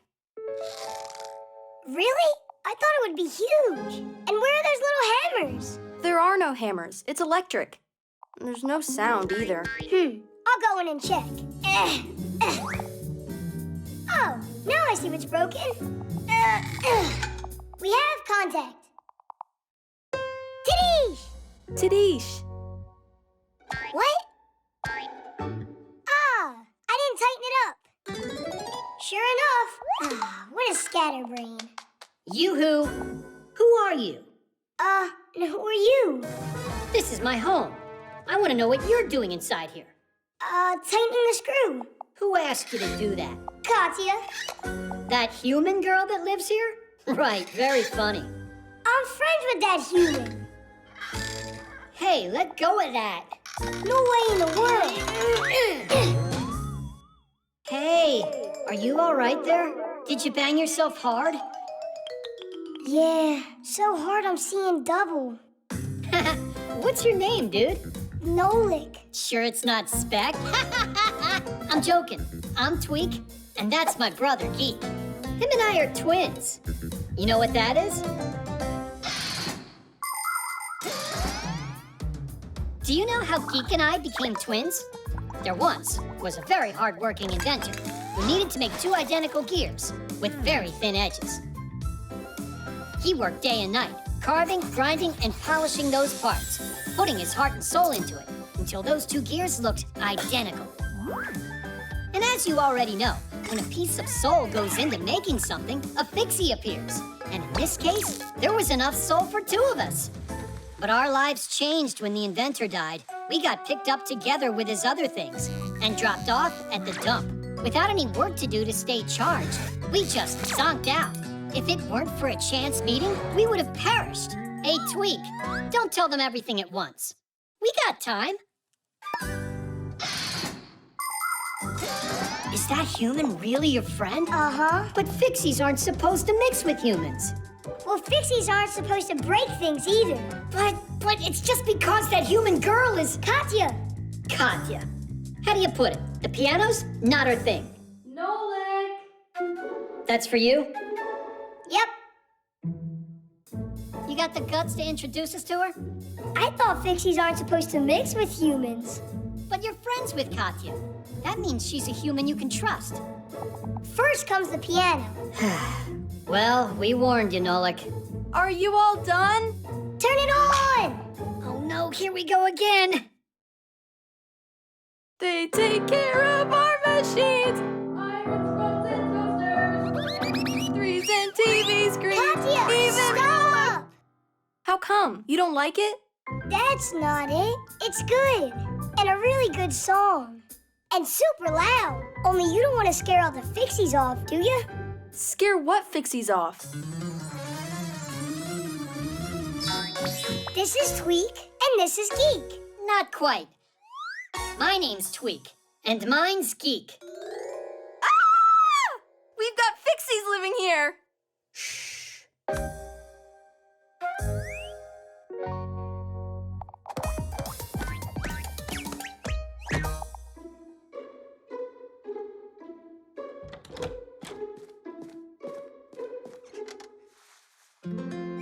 Thanks for your help. We're always here to help you. Thanks a lot.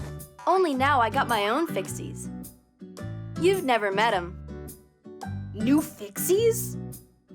Only, shh, don't tell anybody, because it's a secret. The tooth. Oh, what's that? It's new. Hi, everybody. Today, I've got an exciting test. I'm going to brush my teeth with this, the latest in electric toothbrushes. Oh, now that's speed. That's interesting. That's a seriously powerful motor. Yeah, works great. It really does make quite a buzz, but nothing to be afraid of. Mom! Oh, Katya, I've got something to show you. Well, I'm going first. I lost one of my teeth. See? All right, my friends, see you later. The teeth look great. And I'm sure I'm gonna finally meet that tooth fairy tonight. But she comes real late when everyone's sleeping. Well, I'm not gonna fall asleep tonight. Excellent plan. I wonder what presents she'll bring me. Oh, glad I got this kid's brush, too. An adult human mouth has 32 teeth inside of it. They don't all appear at the same time, but one after another. When children are still too young to walk and talk, their baby teeth come in. And right about school age, kids' baby teeth start falling out and permanent adult teeth take their place. It's not good to lose a permanent tooth because there aren't any more teeth inside to replace it. But whether you have baby or adult teeth, you should take good care of them by brushing and eating less sweets.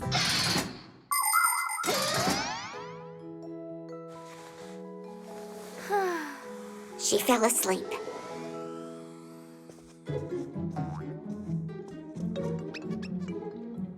Huh, Mom? Huh? I wanted to read one of your books. And why aren't you sleeping?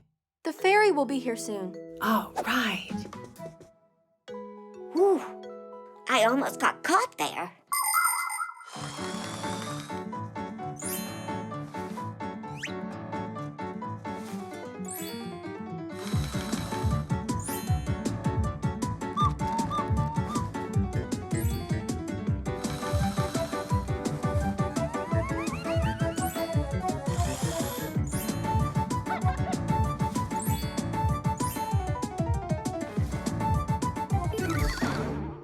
If she keeps this up, it'll take all night.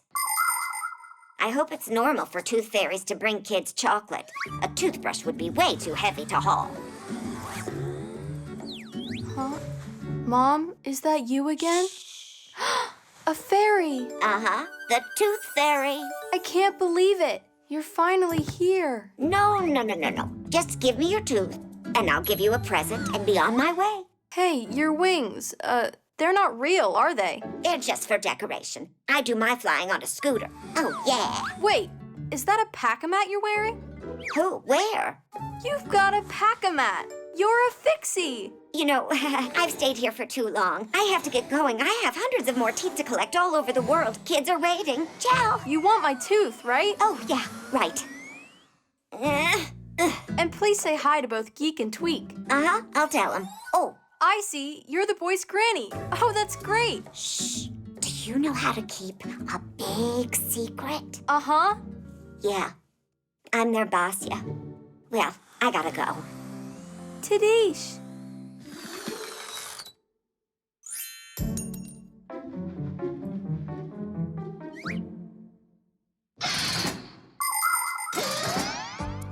People love to believe in all sorts of miracles. As soon as a child loses a tooth, it has to be put under the pillow. So a fairy or a mouse will exchange it for a present or a new tooth. Other young dreamers believe that their baby teeth are taken away by trolls or elves while they're sleeping. Some toss their teeth up in the air or bury them into the ground or throw them up onto a roof. Can you believe that? And some believe a lost tooth can help them achieve their dreams. That's why aspiring soccer players bury their teeth at the stadium and doctors near hospitals. Although, in my opinion, the only way to become a true professional is to study hard and practice, practice, practice. That's how. I am ready for my massage. Oh. Mom, take a look at what I got from the fairy last night. Are kids supposed to use these? Should kids use them? More than anybody. Don't you watch my videos? Yeah, like every day. Real funny. Your tooth fairy got a great gift for you. Uh-huh, and the chocolate was delicious. What chocolate was delicious? This toothbrush is just class. It brushes by itself. I wish it would do my homework for me. And what was all that about the chocolate? The online store.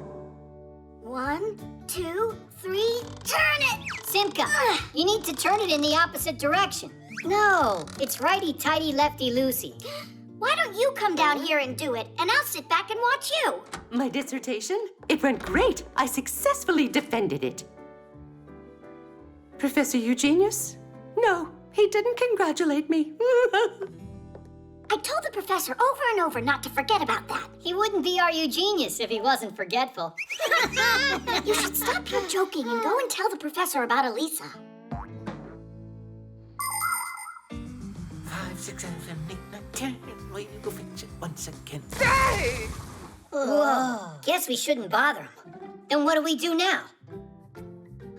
Look at that, Tweak. What is it? A store on the internet? Uh-huh. The professor probably wanted to buy flowers, but got distracted.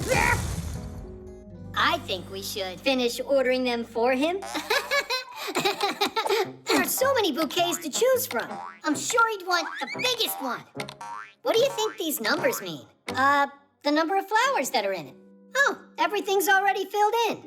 The name, address, and a number for some kind of card. There, done. Tadish! They'll get here in an hour. If there's something you want to buy, you don't have to go out to a store anymore to get it. Clothing, fresh food, electronics, supplies for your pet, or a toy you might like. You can order almost anything you want from an online store without leaving home. It's simple. You pick out what you want, put it in a shopping cart, and pay for it. But kids should only shop online with the help of an adult. Before you know it, your order will be delivered straight to your house. Just as long as you gave them the right address, that is. Ah, what a lovely smell. Oh, there's a note in here. To Professor Eugenius, thanks a lot. I was certain they were from me. Hey, you got it all wrong. They're from him. They're for you. We can fix this, no problem. To Elisa. Done. Another bouquet? These kind of flowers always set off my... Allergies. Professor Eugenius is so absent-minded. First they get sent to the wrong person, then he sends the wrong kind. We can fix it, no problem. Name, address, done. Why does my phone keep making all these funny sounds today? Don't worry, this time we know that we got everything right. Good job, guys. What is this? How? What happened? Someone used my card and ordered a ton of flowers without me knowing. No, not a ton, just 3. Bouquets, that is. What? You mean you guys never told the professor? Never told me about what? Well, Elisa, she was crying, and you were busy working. We decided to help you out. You decided to help me out by spending a lot of my money? Money? What do you mean, money? You think you can get flowers on the internet without having to pay? That's what those numbers must have been about. But you wanted to order flowers anyway, didn't you? Yes, I did. And look, I've already done it. And then you... Professor Eugenius, you remembered! When you're playing a game with play money, you can spend as much as you want. When you're playing a game on the internet, you have to be careful. Many of the websites out there that offer games and cartoons charge real money that is collected using credit or debit cards. Adults get these cards from their banks or through work. They're convenient for paying at places like restaurants, theaters, or stores. Salesmen put the card in a reader to take money from the buyer's bank account, and the buyer gets a message saying how much money he has left. Now people can pay for things directly from their phones. Only kids, you have to remember this simple rule. Don't buy anything through the internet without the help of an adult. Because with just one click, money can be gone for good. Congratulations on defending your dissertation. You did so well. Thanks so much. But you spent much too much money, dear Professor. Oh, nothing is too much for you, Elisa. Yes, and I'll make sure that the plant is taken care of properly. It will get watered and fed every single day. And I'll watch you, so I can tell you how you're supposed to be watering them. The Autopilot. Now to the left. Now to the right. Straight forward. Tweak, has it been long since you started talking to your Fixie board? What's so funny? I'm trying to set up Autopilot on my board. Then I can fly without steering. I'll tell it where to turn, and it'll do it. You don't have to tell the board where to turn when you have Autopilot.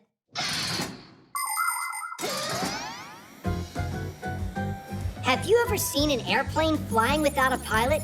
A train rolling without an engineer? Or a car without a driver? It really happens. There are some vehicles that have a special system called Autopilot. If the driver wants to take a rest, he turns on the Autopilot, and the vehicle goes by itself along a route preset by the driver. That helps the driver save his strength and not get lost if the journey is too long. That was a waste. I already know about that. But you just forgot. Uh-huh.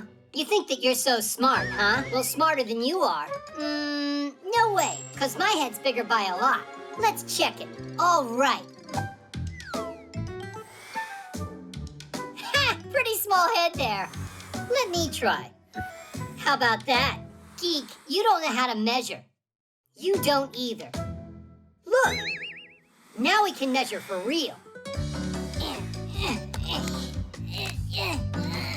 The ruler's not gonna work. Oh! We can use that marker cap. If one of our heads won't fit inside it, we'll know who's smarter. I thought of that before you said it, and I'll try it before you do. Don't you dare!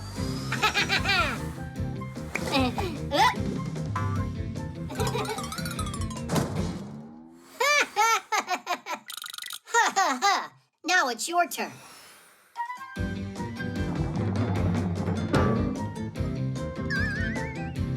We need something a little bit smaller.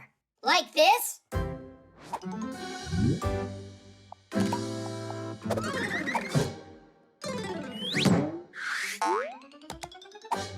My head's too big for this, but it'll be just huge on you. on, pull it down. There's tons of room in there.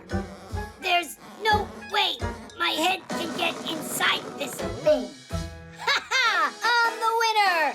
No, it's not fair. You have to try again. Quit acting so silly. You know you lost big time, geek. I'm not acting. I can't get this off. Help me out. I can try to twist it. No thanks. Any more bad ideas? Get a saw and cut it off. Is that really all that big head of yours can come up with? We should run and get help from Basia. Just brilliant. How am I supposed to run? Fine. If you don't like any of my ideas, you think of some. Fine. Here's one. I'll just get there by using my memory. It'll be like going on autopilot. No, not that way. It looks like your autopilot's a bit broken. Well then, you'll have to be my autopilot. Onward! Many machines today have become quite automatic and quite independent. And I'm not just talking about airplanes with autopilots. At factories and stores, robots have been working alongside people for many years. The most advanced space vehicles travel through space all by themselves and explore other planets. There are some robots that can draw, write poetry, and even learn to play a musical instrument. Does that mean that soon smart machines are going to replace people everywhere? That's highly unlikely, because even state-of-the-art robots lack the most important ability, imagination, as well as the ability to feel, contemplate, or dream. These are all special things that robots can't be programmed to do.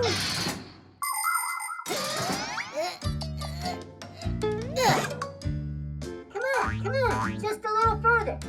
I never thought that being an autopilot would be so hard. And where is Basia? I'm here. Geek, what did you put that thing on your head for?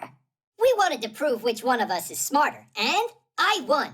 By getting him to shove his head in there. So smart. Really smart.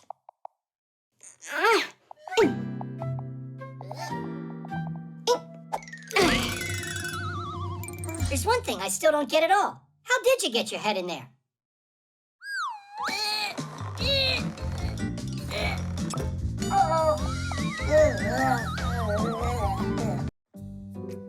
The sneakers.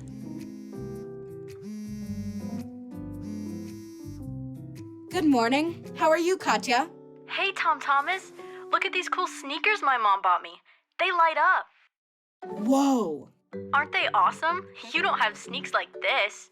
And why are you so sure of that? I got them. Yeah? Show me. All right, I'll show you.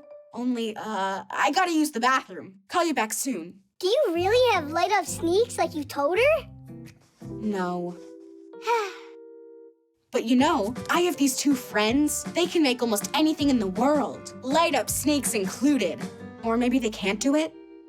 Actually, they could do it. They would be no problem. Just attach the little lights and you're done. All right, Nolik, you get the batteries. And Tom Thomas, you get your sneaks. Uh-huh. And I'm off to the laboratory to get light-emitting diodes.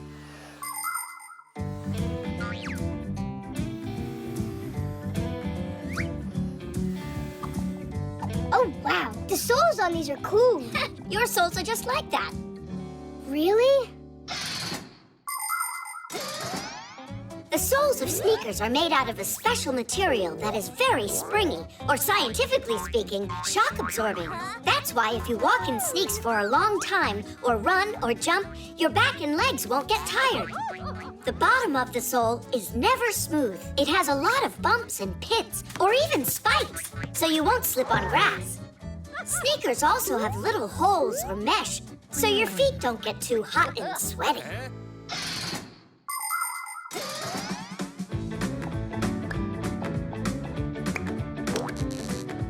Diddy! Call Katya. So, where are your sneakers? Show me. Here. Whoa. And my lights are so much brighter. But I can turn mine on with a remote. Watch this. They're on. Up. They're off. Ha! Mine turn on and off when I jump. I don't believe you. Oh, Katya, can't see you. What's wrong? Huh? Tom Thomas? Hello? What?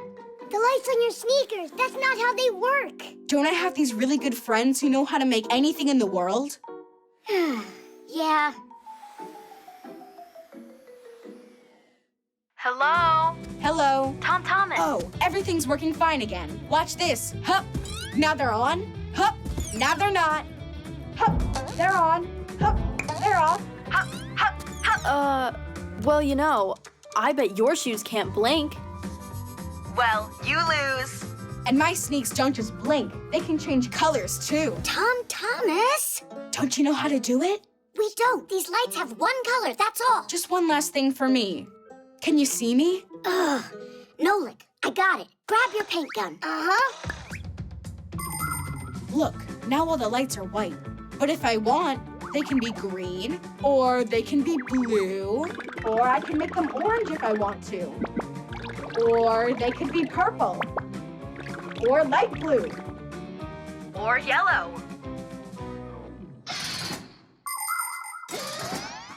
Do you know why little light-emitting diodes are able to burn so brightly? The secret to this wonderful invention is a special multi-layered chip located inside the diode that conducts electricity. These chips are made from thin, round wafers that get many layers added to them. The wafers are then cut into thousands of tiny square pieces, the chips. These chips have atoms with electrons that travel around the nucleus. The electrons are able to transport electricity. When electricity's run through the chip, the electrons get pumped up and immediately start jumping from their places, leaving little traces behind them. When another electron bounces into those empty places, it lets off a little flash called a photon. And these photons, they're the light coming out of the diode.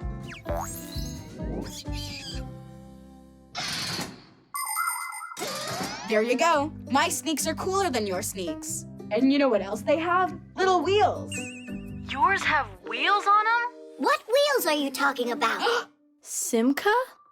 Oh. Well, I have these really good friends that know how. They're really good friends. You know what? I think you should ask those friends to help you out. We need to go. Right, Nolik? Right. And we're taking our lights, too. Tom Thomas, that wasn't fair. Not fair at all. I agree. Wheels would have been just too much work.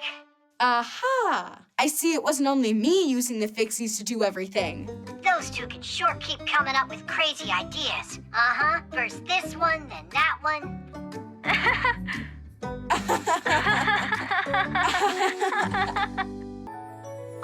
Snow.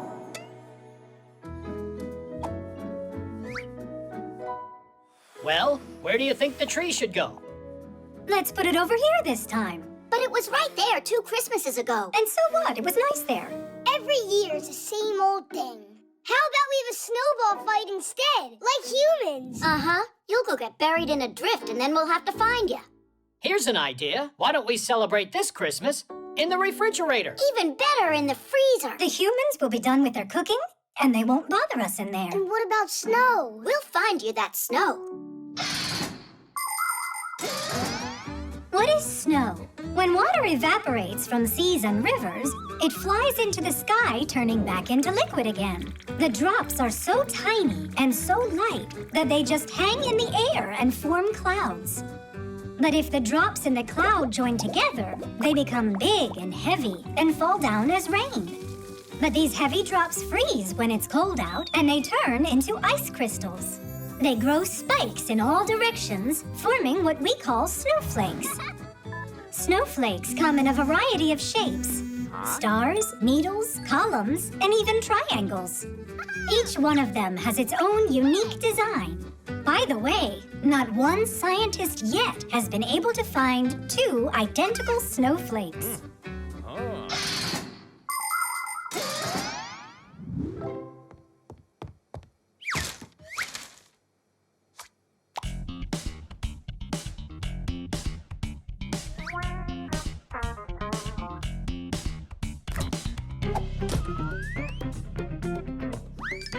Refrigerators are the best if you love chilly air. You love chilly air. You love chilly air. Penguins go there for a rest, so do polar bears. So do polar bears. So do polar bears. Summertime or wintertime, there is always frost. And inside you just might find dear old Santa Claus. It's chilly. Cleaning this freezer yesterday was a great idea. Yeah. No, I don't like it. It's just way too cold in here. Ha! We Fixies are frost hardy. Uh-huh. Nolik's turning blue already. Look. That's my natural color. Stop arguing. We're moving to the refrigerator. It's warmer there.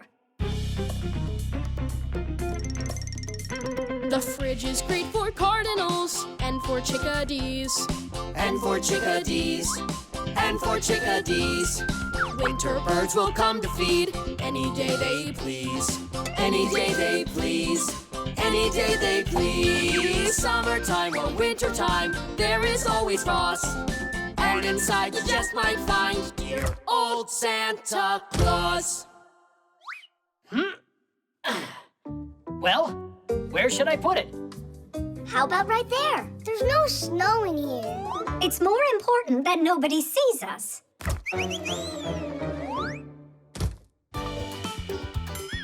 In the fridge, the weather is a walrus's dream.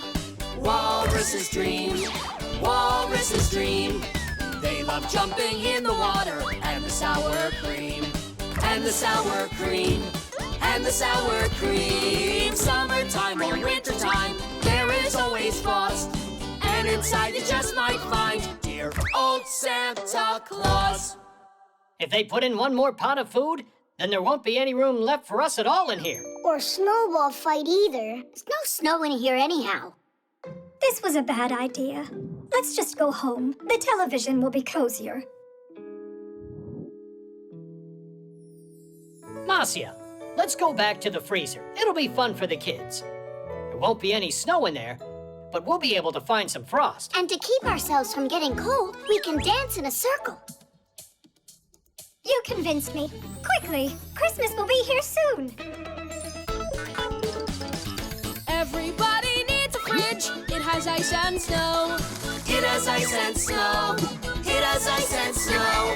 Only we could use a smidge more room for the food to go. Room for the food to go. Room for the food to go. Let's all climb inside of there like one big happy brood.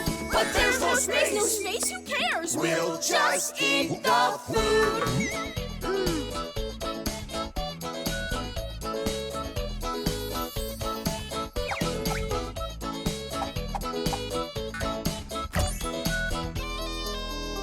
Why did I open the freezer? The food's already out. Oh, those humans. 4, The bones. 5, 6, This way. 7, Hurry. 8, 9, Where should I hide? 10. All right, ready or not. Oh, Tula, what happened? You're supposed to be hiding. Digit. There's, over there. There are bones in there. For real? Real bones? They're ancient fossils. Whoa. Wow. What kind of bones are these? A mammoth! A dinosaur! Let's put them together and find out. The first thing we need to do here, find out just how old these fossils are with a device to measure the bone's age. The professor and I were planning on testing all of these bones. How does that thing work? See for yourself. This bone's 1,000,000 years old. No joke? No joke. Oh, what's the picture on there? Just a decoration? Isn't that a radiation sign? Radiation? Isn't that stuff dangerous? In small doses, it's not dangerous at all. And if you're really interested, this kind of radiation's called ionizing. Ionizing radiation, or just radiation as it is more simply called, is a powerful force. Although it can be dangerous if handled improperly, when used safely, it can be very helpful. In airports, subway, and train stations, radiation is used to inspect luggage. If someone tries to sneak their pet cat through security in a suitcase, it'll be discovered right away. And that's not all. Radiation helps detect tiny cracks invisible to engineers in airplanes and rockets. Different kinds of foods are exposed to radiation to get rid of pests and harmful bacteria. And people examine paintings with radiation. If they get lucky, it's possible to discover old sketches and writings, or even find a second masterpiece hiding under the first one. I heard radiation gives off a greenish light. Is that true?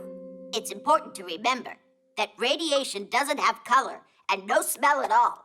Why don't we go just check the bones already? Because I am not done yet. And so, I say we do it ourselves then.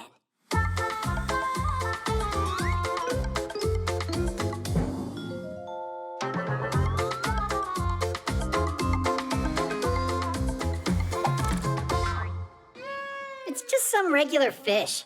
Yeah, real exciting. Let's get out of here. Geek, come check this out. There's more bones? How about there? There are lots more in here. Let's build something cool for Smarty Pants. A special specimen. the skeletons of humans and many animals are made out of bones. They last a long time, and people use them to help figure out when a certain animal lived. How? The secret is in radiation. Bones, as well as living organisms, are a little bit radioactive. In specially equipped laboratories, scientists can take a layer of an ancient bone and pass it through a special machine. The less radioactive particles the machine detects, the older the bone.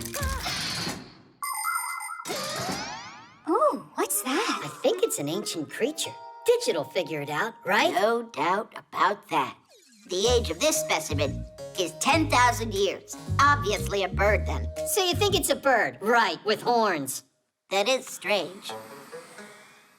100,000? That would make it a snake. With wings, you mean? And here, 1,000,000 years old. Then it's a fish. A snake bird fish? Is it possible? Is everything all right? Is there something wrong with your device? Snake, I'm sure. Here it's bird. Here it's fish. And snake. I just don't get what's wrong.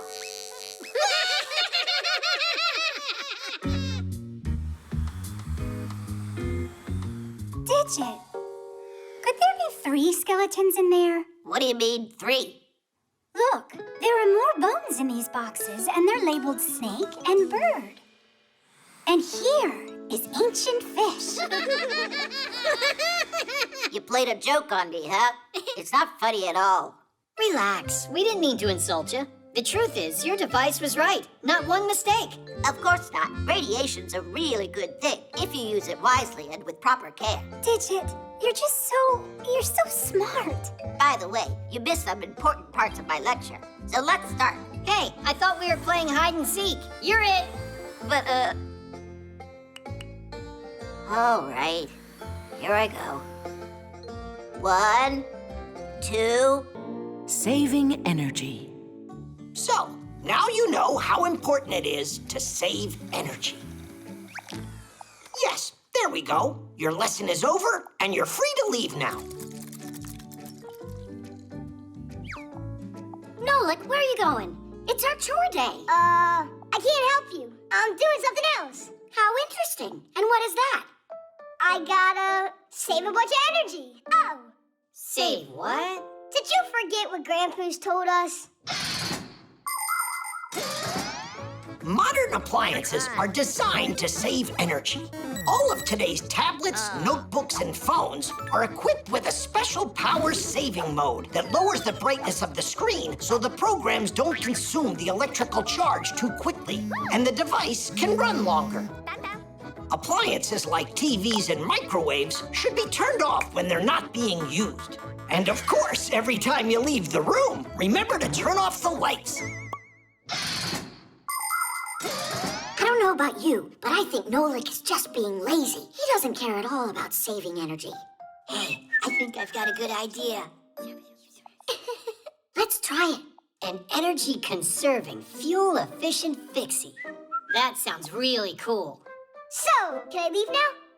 No. You gotta stay. You'll lose all of your energy along the way. All right, I can stay with you and watch you do all the chores together.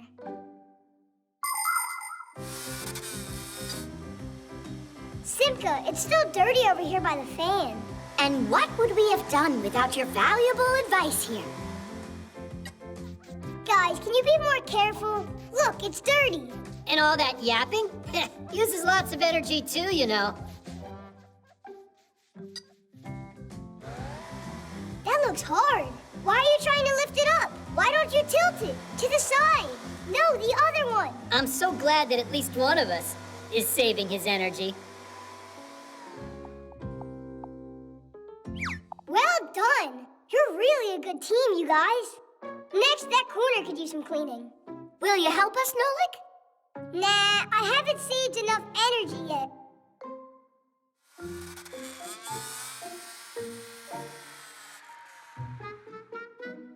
Hey! Where did you disappear to, huh?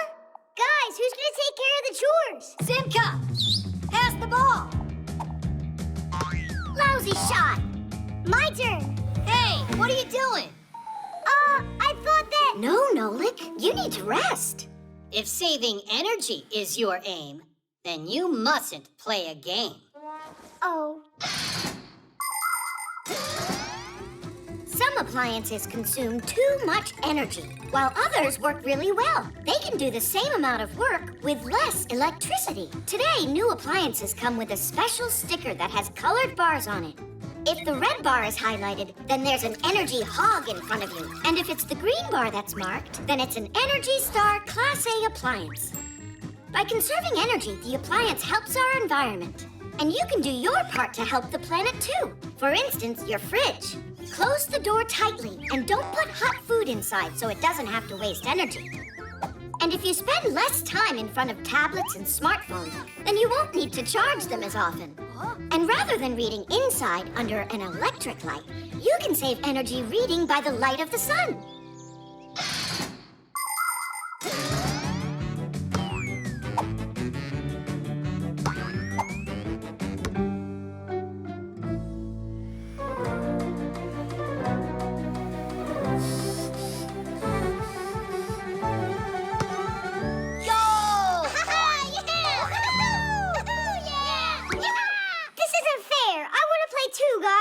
Want to play? What about conserving energy? I've conserved a lot of energy. It's true. A ton. Catch it, Geek. Tweak, here. Hey, play the game. Come on. Don't you think maybe it's our turn, to conserve a little energy too? And what do you want me to do? Play by myself? I know a great way that you can apply all of that stored power that you have. Nolik, make sure that you clean it well. There's still some dirt over there. To your right. And what would you have done without our valuable advice here? How about you help me out? Some other time. Because today we're energy-saving, fuel-efficient Fixies. The hook. Woohoo! Simka, look out! Geek, why did you hook the Fixie boards together? Because it's fun to fly in a train. Anyhow, I'm Tweak. Geek's over there. Hello. You really must learn the proper way to use things. You agree?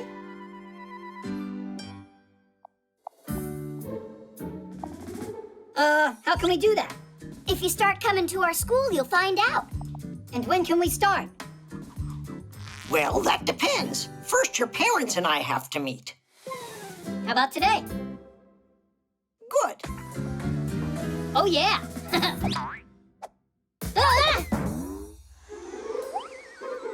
Hooks are not something to count on. Actually, they're counted on every single day. Hooks are not just for hanging up keys and coats. At a construction site, you can see hoisting cranes using hooks to move heavy loads. Fishermen use fish hooks, and mountain climbers use special kinds of hooks with a lock called quick links. With some yarn and a crochet hook, you can make a beautiful scarf. In the movies, pirates often have a hook instead of a hand. And that's not all. Even the beaks and claws of some birds are hooked to make it easier for them to eat and hold on to branches.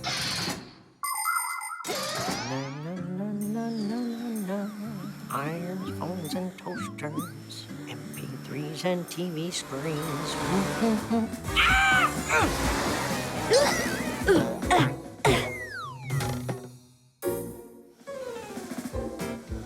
Are you all right? You've got to be kidding me. My apologies. So, how many other Fixies have you gotten with this hook? What? That isn't mine. Looking at you, one would think you're a respectable Fixie. Oh, really? Well, someone your age shouldn't be a daredevil in the air. Huh. So you're saying I'm old, is that it? Yeah, not exactly. That's enough, mister.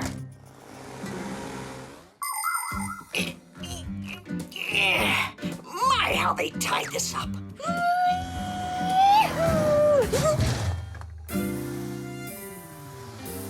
Wait a second, you again? It's you? How did you end up in here? It looks like I missed a turn. Actually, where am I? Well, you're in a laboratory. Let me guess what you're doing here. You happen to work here, right? You're quite observant. At least one of us is. Don't you see I need help? I could get you out if I used the hook, but I'm pretty sure you'd rather I didn't. Just do it.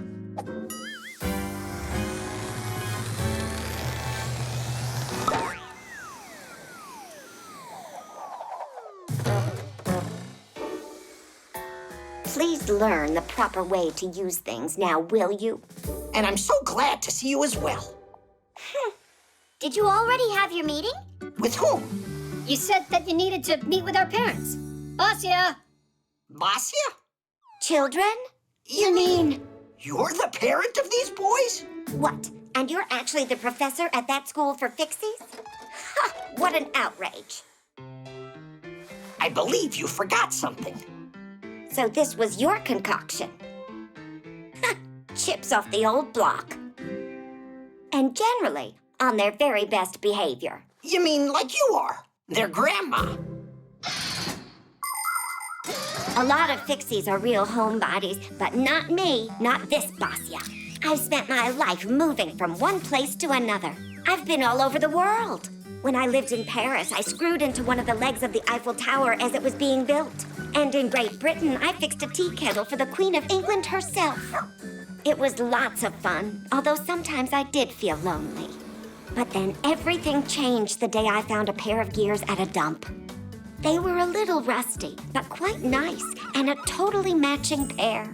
I cleaned them and put them into a mechanical clock, and then kaboom! They turned into Geek and Tweak. Now we live all together as a happy family in a human apartment. But we might not stay for long, because we're always on the lookout for our next adventure. It looks like Grandpa's hooked you in with that hook now, didn't he? Yeah, quite literally. I hope you'll remember that it was I who saved you with this thing. It was funny. I was thinking to myself, who's this mean old man that's dragging me? And with all that yelling of yours, I thought I'd go deaf. And what about Fixie School? Can we start going there? Why not? There must be a thing or two you could learn from the professor. But please, without the jokes, okay? We can't guarantee that, but we'll give it our best. Titties! The X-ray.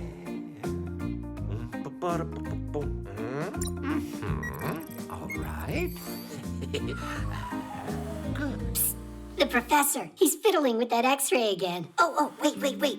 I bet you he's gonna go and test it on Elisa now. So who can I use for testing this? Elisa! By the way, I wonder, do X-rays only work on humans? X-rays work on anyone. The X-ray's power lies in its special rays. These rays easily pass through soft tissues, but can't pass through bones. So their shadow appears on the X-ray film. This way, a doctor can quickly see if a bone is broken and a cast is needed to help it heal properly. X-rays are very helpful, but it's important not to get them too often. and to protect yourself by wearing a special protective apron to make sure the powerful rays don't hit places where you don't want them to go. Do you think we're twins on the inside like we are on the outside? Let's have Eugenius X-ray us. We'll tell him we want to volunteer in the name of science. Did you already forget we broke his beaker? I'll bet he didn't forget. Then let's take him ourselves. Move closer to the camera. Professor Eugenius, am I just some guinea pig to you? No, you're volunteering in the name of science, Elisa. In the name of science? Yeah. If that's so, all right then. What a trooper you are. All right, have a seat right there. Good. And your hand goes here. Perfect. Keep your back straight. Now don't move. Are you ready, Elisa? I'm about to shoot. Cheese. You have simply stunning bones, Elisa. And what is that?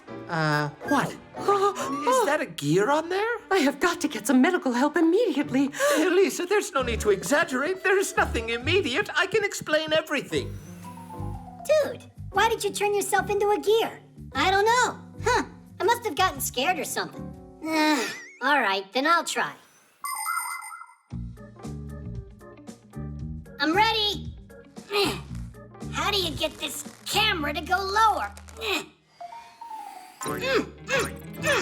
How much longer?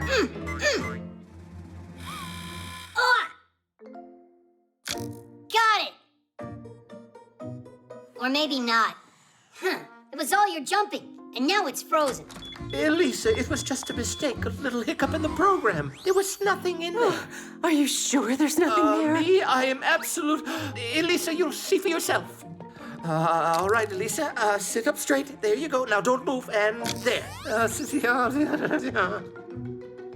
it look now? It's moving around in there. Ambulance! Ambulance! I have no idea what's wrong. It's your fault my picture ended up on our x-ray. Well, you're the one that made yourself into a gear. It was an accident. It just happened on its own. So it was you who did this. You have no right to frighten Elisa, you two. We're conducting an experiment over here. We were testing your x-ray. That's it. Yeah? And how is it? Hard to say. Every time we try using that thing, it turns us into a gear.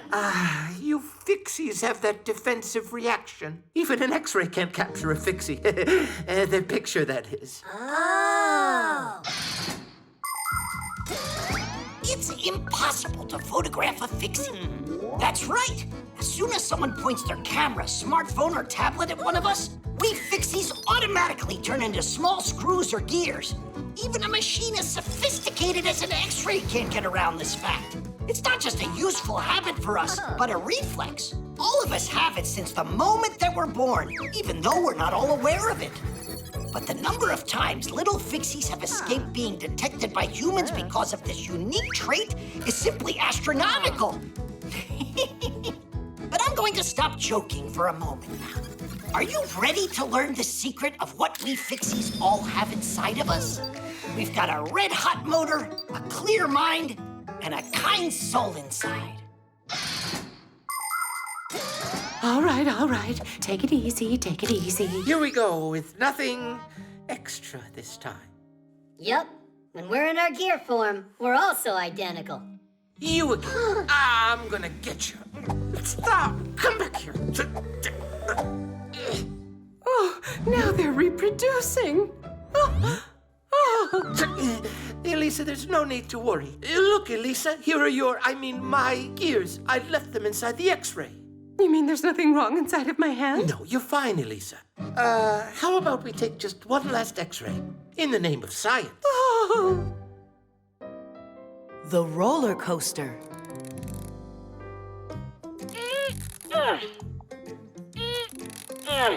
It's all done. Can we take a ride on it already?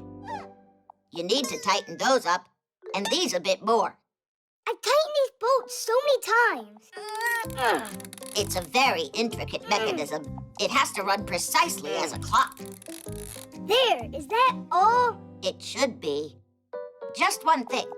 This roller coaster must be tested first. That's what I told you. We should ride it. Not yet. Wait right here. And don't touch anything, all right?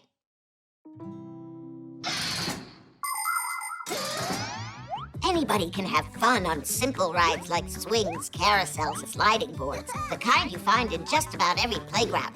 But for real excitement, nothing beats the huge rides at amusement parks that can lift you up at high speed, twirl you around and around, or even send you upside down.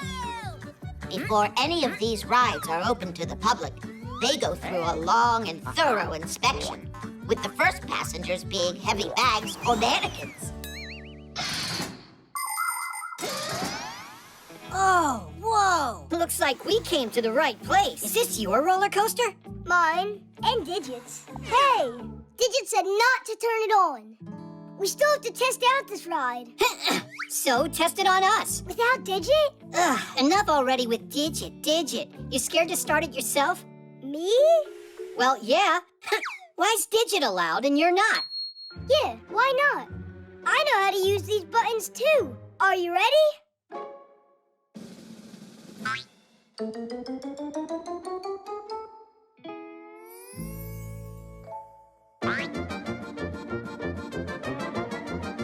Just wait.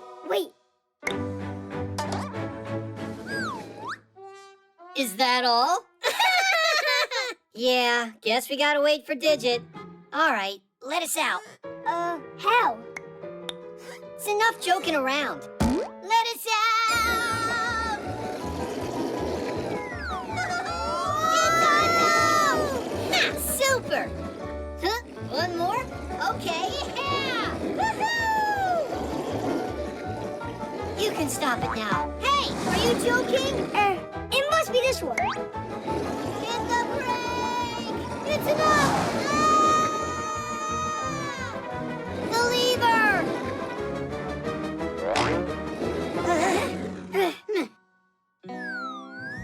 How long we gotta hang here? I thought you said you knew how to work this thing. I didn't think it was so hard. No! Don't touch anything. That's enough testing for now. We'd rather hang. When's Digit gonna finally get back here? Nolan, didn't I tell you not to touch it? I don't even want to imagine what would have happened if they fell down from there.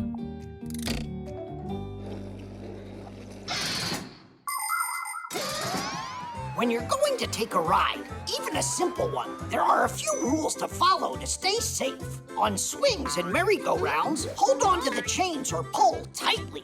If you're going to go on a big ride, it's best to empty your pockets and leave your toys and phones with an adult, because at such high speeds, they can just fly off. Always make sure to check that your seatbelt is securely fastened, and under no circumstance should you unbuckle it. It's also dangerous to take food on a ride. You can choke on it and make a mess on your neighbor. Only go on rides if there's a supervisor there to run it. And it should go without saying that you should never touch anything that you're not supposed to. There you have it. Just follow these simple rules and enjoy the ride.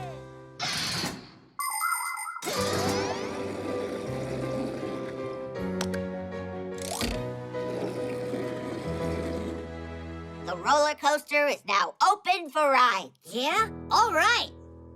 And can I go on? What if 54 tests aren't enough? I think the only one thing that hasn't been tested yet are the nerves of our inventor. And I know just how to test them. Hey! Got him! Are you sure about this?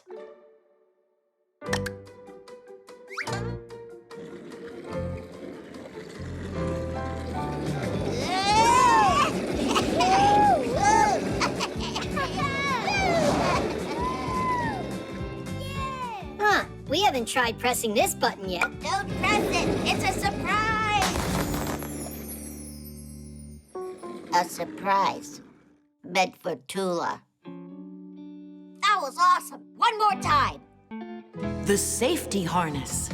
Hey, Nolik, I say we go scare Elisa. What do you think? Yeah, I'm in. All right, let's go. Hey, Nolik, where you going? What about the rock climbing? We changed our plans for you. Getting some lessons was your idea. You're right. Fire, I'm sorry. I wish we could play our trick, but they invited me. I invited you too, didn't I? But you did it later. You want to join us? No thanks. Fire, are you upset with me? Just go already. They're tired of waiting around. Why did Nolik do that? Just trade me in for the new kids.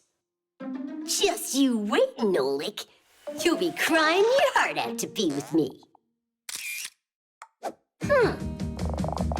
There we go.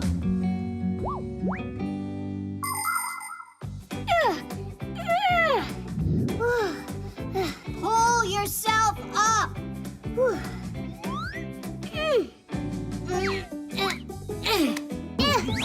This harness is just getting in my way. Huh? Look where Fire climbed all the way to. And without any of these ropes.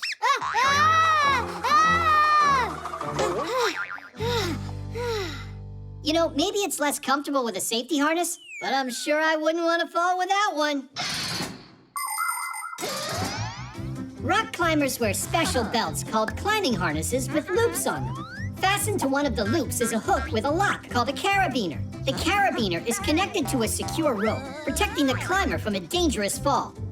By the way, safety harnesses, they're not just for mountain climbing. They protect window cleaners on skyscrapers and aerial gymnasts under the circus big top.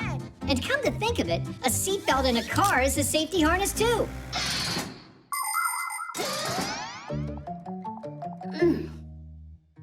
Really? No reaction? Then wait till you see these, Nolik.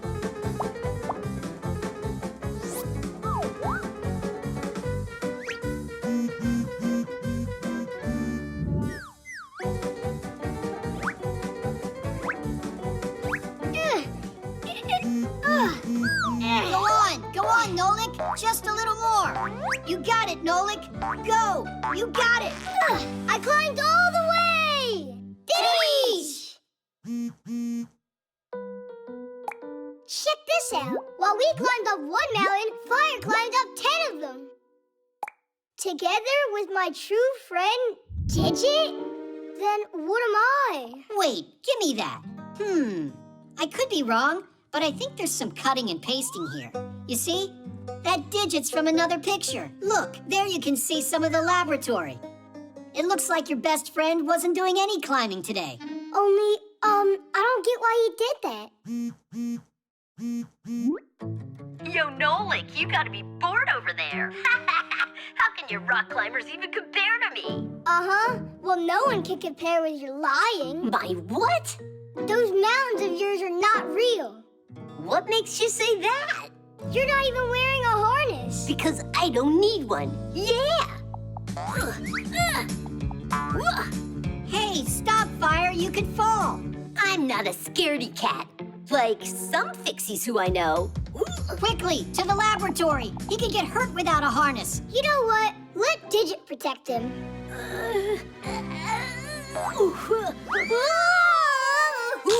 Help! Huh? Fire, hang in there. We're coming to save you.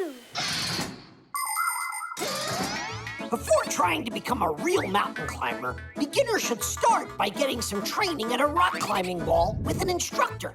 While the wall is not a real mountain, it's still important to follow the rules. The best kind of clothes for wall climbing are gym clothes. For your footwear, it's best to wear athletic shoes that have a non-slip sole on them.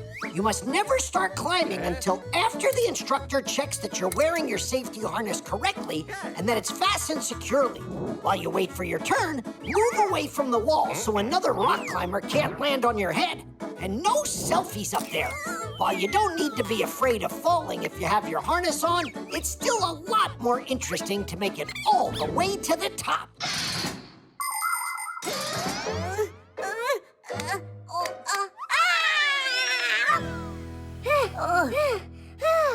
That fall could have killed you. As if anyone cares what happens to me. Hey, we all care about you, Fire. You really care? Nolik, you're my best friend in the whole world. Woohoo! When are you gonna tell Digit? By the way, that looks like a good climb. Wanna try it? Only you'll do it the right way this time. Finish! Comics. Katya, are you done yet? Just a second, you two. There, all done. What do you think? A whole comic about us. It's great. You can make a movie out of it. Look at that mug. Check out how good I look. And I look like Superman. Well, I look superer. No need to argue. You're both heroes. Wait, if you put it on the internet, then we'll become famous.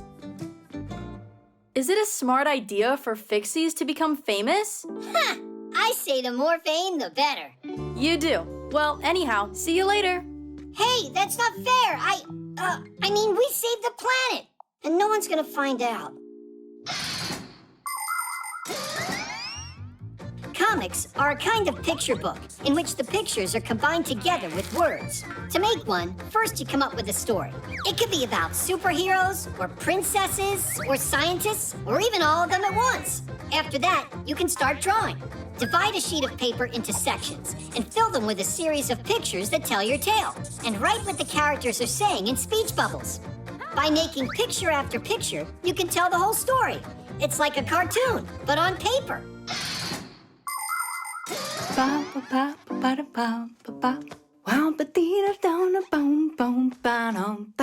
Wow!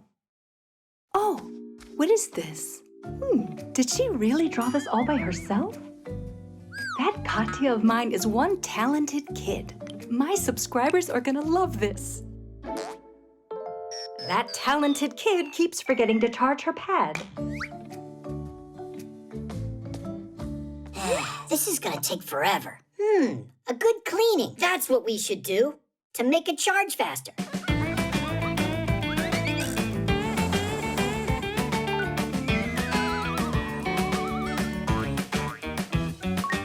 Just a little more and we're all set. Set to go on the internet, that is. Then, tons of humans will know about us. Humans? The secret of the Fixies. That comic can't go online. Drain the battery down.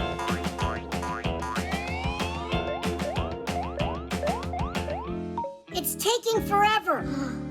Fixies feed off of the appliance's power. So, if we just pull the plug out, and then me and you charge ourselves inside, the pad will run out of energy. Only, first we're gonna have to drain ourselves dry. Drain away.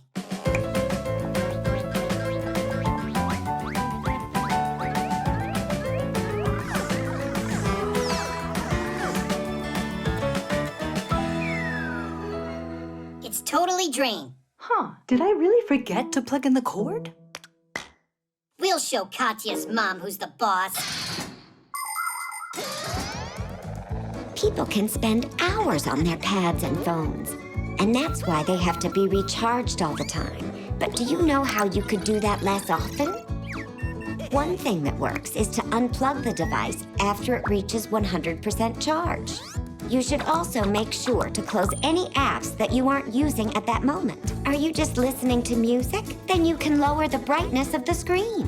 And try not to drain the device all the way down to 0. That can damage the battery. Oh yeah, I almost forgot. If you turn on airplane mode while charging your device, it'll take a bit less time. And while your device is busy charging up, it's better to put it aside and get some exercise or play some board games.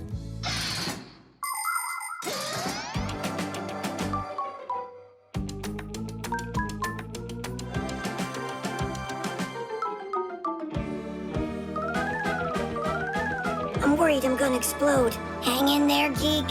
Hang in there. We can't take it much longer. Mom, what are you doing? Wow, Katya, this comic that you made's just fantastic. I want to brag to my subscribers. I'd rather you didn't. But I'm proud of my daughter. You draw like a true artist.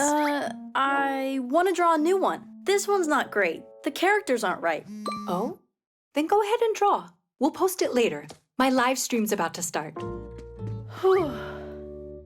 Oh, the stars of the comic are here. That's not funny at all. It's really good that you didn't upload that comic. No way. I would never let out your secret. You're the ones who are ready to give it up. Why are you twitching? It's just because we're over charged. The tower. Grandpa's, why do we keep on studying after school's done? Studying? That's what you call this? Just a little test, and I'll let you go. Hey there. Are you still studying? We just came to say bye before we head on our way. We're about to head out on a journey. Cool. Alone? Of course not.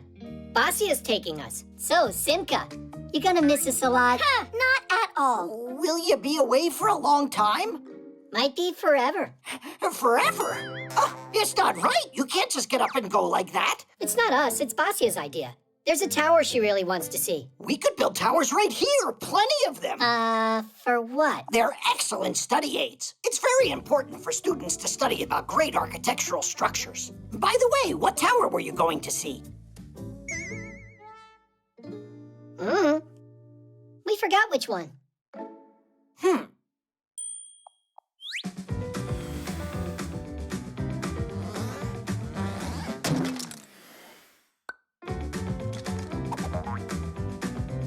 Why are you standing there? Come give me a hand.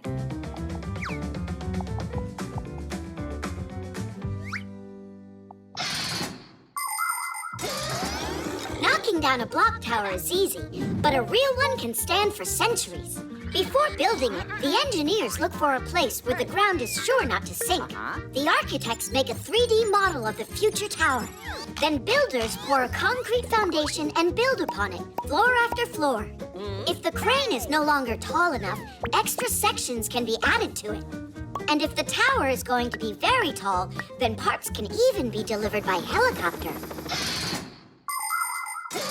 So, was Basia talking to you about this tower? All right, then we'll build something new. Maybe we should just look at photos. If you would rather not build the tower, you can go take the test. What was I thinking? I know what to do. Exactly what we need.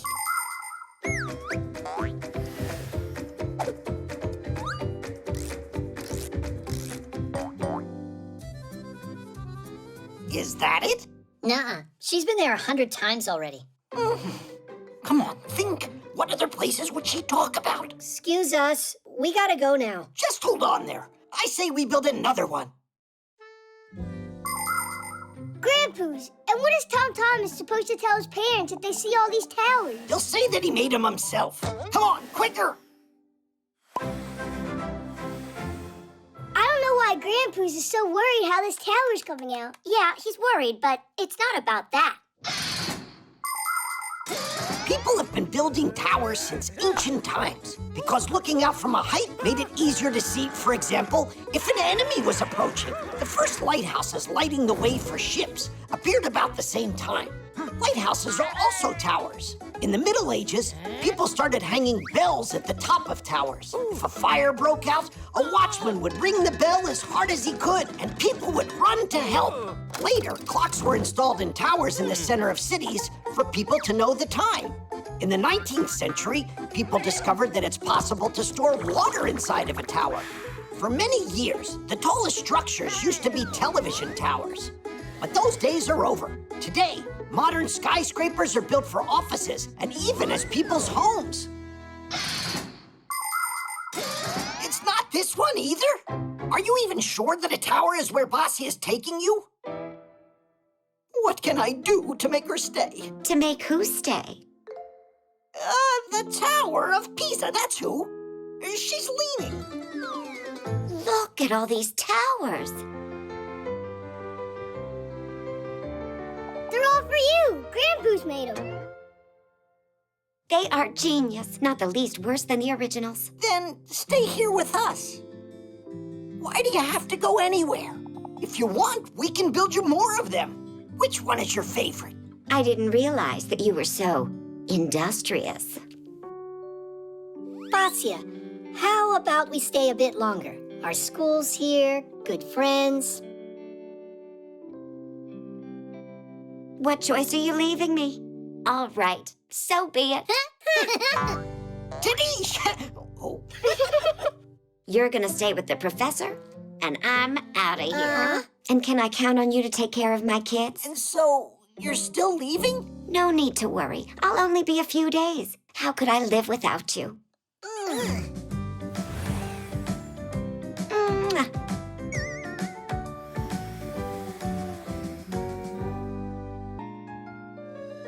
Plaster. Here you are. Decided to skip school again, I see. Oh, Simka, Nolik, have you seen this thing? Whoa! Professor Eugenius's head? Uh-huh. 2 heads of Professor Eugenius are better than 1. Only it's not done yet. It's Elisa's. She decided to make a statue of the professor out of plaster. But this is made out of clay. Yes, Nolik, it's clay, but this is the model. It was used to make this mold for the plaster to get poured inside. Let's hurry so we get to school on time. You go ahead. We've got our own work here to take care of. We need to check the plaster. It's a very serious job. I think you're serious cutters.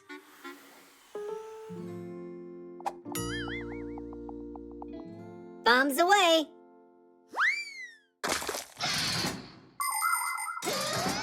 Plaster is made out of gypsum, a mineral mined in the mountains. It's turned into powder at factories. If you mix this powder with water, you'll get a dough-like mass called plaster. You can sculpt anything you want out of it. For instance, a statue or a column.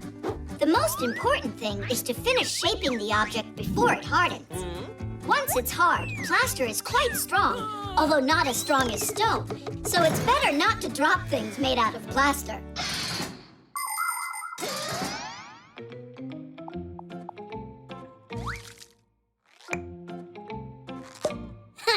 We are seriously well plastered.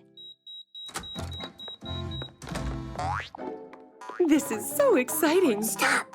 I'll immortalize Professor Eugenius for generations to come. Oh, what cute little figurines. They must have come together with the plaster.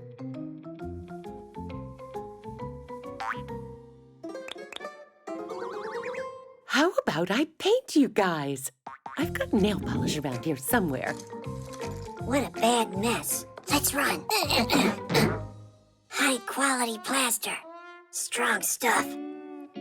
How about we turn into gears? We can't do it when the plaster's hard. Here you are. They're terribly unsteady. All right, should we go with stripes or polka dots?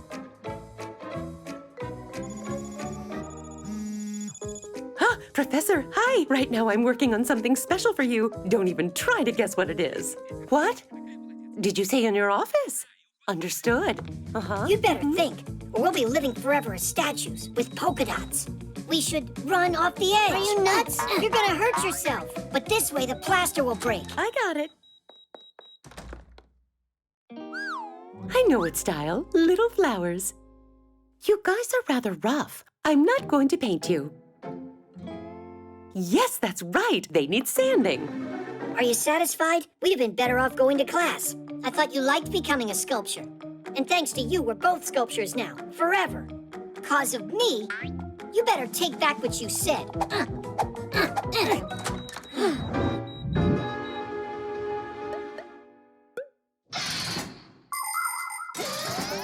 Sculptures aren't the only things that can be made with plaster. Plaster's a good building material, too. With its help, it's possible to put up a new wall to divide a big room into 2 smaller ones. And that's not all. Plaster's often used in medicine for lots of different things. Dentists make molds and casts out of it to create braces or dentures that make teeth straight and beautiful. And of course, plaster is an invaluable aid for fractured bones. Bandages get soaked in a plaster solution, and layer after layer are applied to a broken arm or leg. The wet bandage hardens, making the broken bone immobile so it can fuse together. And if you want, you can draw something funny on a cast to cheer up your friend.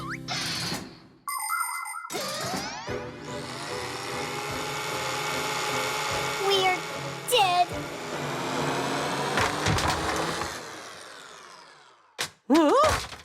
What's going on?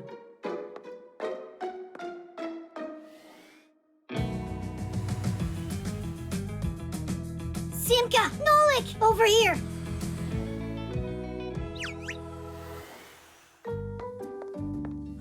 Where are the figurines? Professor Eugenius is coming soon. I need to finish everything. I'll find the figurines later on. They couldn't have run away. Goes without saying. Well then, tell me, class, what have we learned from the twins' serious study of plaster? You can learn a lot more with just your hands.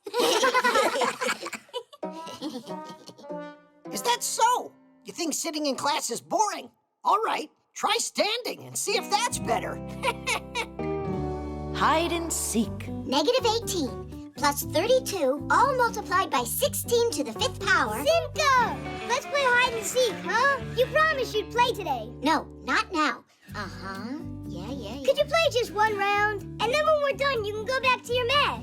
Why don't you ask Buggy to play? If you want, I can go look for you, and you can go and hide. To find the area of a triangle, wait a second, you need to know... You're the one that told me you gotta keep your promises. And now you're staring at your Fixie tab. All right, let's check. If your base is 20 and your height's 8, then the area of the triangle's... Get up, quickly!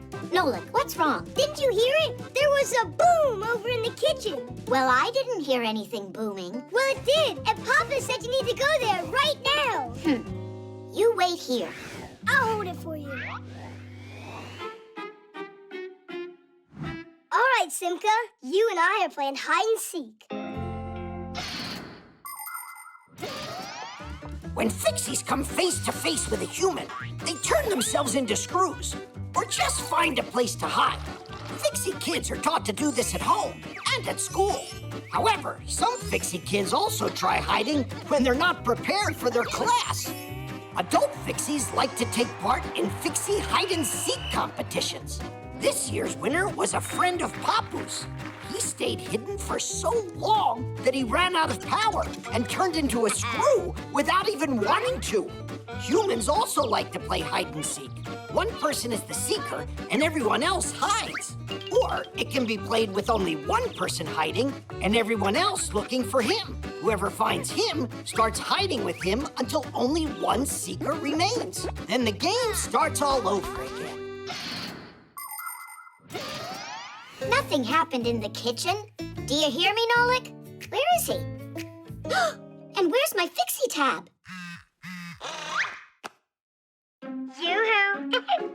Enough with your joking. Give me back my Fixie tab. Find me and you can have it. Piece of cake, Nolik. Nope, not there. Not there either.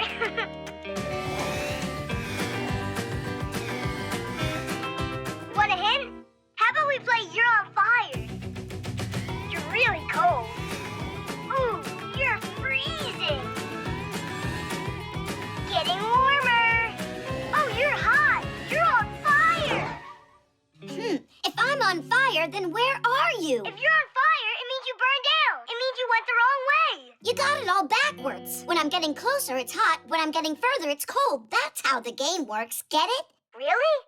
Okay, I know an easier way. Should I go to the left or the right? Go straight. To the right. No, not there. But you just said to the right. I mixed it up. Now definitely to the right. Now to your left. Go, go, go, to the left. Oh, no, to the right. Turn left. Oh, no, I mean to the right. You went the wrong way again. I'd rather look for you without any of your clues. Television, television, television, television, television, drits, it's television, drits, it's television, drits, it's television, where two Fixies hide inside, drits, it's television, drits, it's television, drits, it's television, where two Fixies hide inside. Calculator. Generator. What are you? Synthesizer? Come on. Excavator?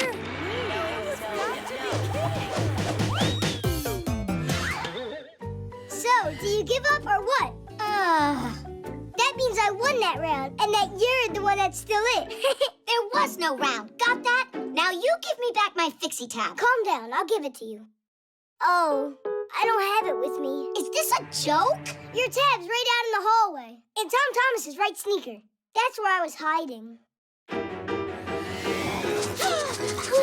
Chusaka, no! Simka, don't do it. She'll try to eat us. And who had the bright idea of hiding in a sneaker? Hold on. Did you say it's inside the right one? Well, yeah. Oh, it was in the left? I went and mixed it all up again. Yeah. It looks like I gotta teach you left from right. Try to remember, this is my left side, and this one's my right. The parachute. Pass it, Geek! Actually, I'm Tweak. It's impossible to tell you guys apart. Well, yeah. Nolik, come on, we're gonna be late. Oh, we've got a class to go to. It's about parachutes. Hey, actually, me and Geek are the world's best Fixie parachuters. The world's best? And we can teach you how to jump. Thanks, another time. We'll just take one jump. Then when you get to school, you'll be the most prepared of all. Simka, it'll only take a minute or two, and it'll be awesome. And you really know about parachutes? Uh-huh. A parachute looks like a big umbrella. Before jumping, it gets folded up and packed into a backpack. Then, during a jump, it is released with a special mechanism, and its durable fabric instantly opens up into a canopy. Air stops it from descending too quickly. So even a big person shouldn't be afraid of crashing down. But still, skydiving is no joke. To do it safely requires a lot of special training, dexterity, and proper gear. Here, put them on. Don't worry, they're super high quality. You gotta take off your pack-a-mat. Simka, nothing's gonna happen to it. All right, just one jump. Don't forget, when you want the chute to open, tug the ring hard. Well, let's do it.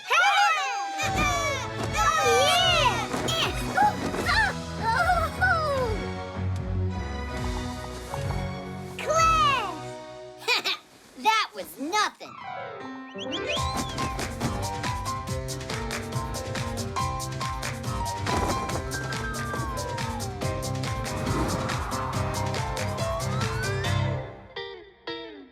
What do you say? Is your school this much fun? We're late for school. Hurry up. What's the hurry if you're already late? Now it's time for the most interesting part. Oh, it's scary. You mean scary good, right? Did you two go nuts? If we jump from up here, we'll die. That's it. I've had enough. Nolik, let's go. Wait, how did we even get up here? We gotta get our pack-a-mats. Oh, yeah! Hey! Come on, jump! You gotta bring our pack-a-mats to us. No, they'll open. Just jump. You heard me wrong. What, are they waiting to show us some formation? Uh-huh. Cool, guys. Please bring our pack-a-mats to here. Join you? Ha! No way! We're not climbing back up. They don't understand anything.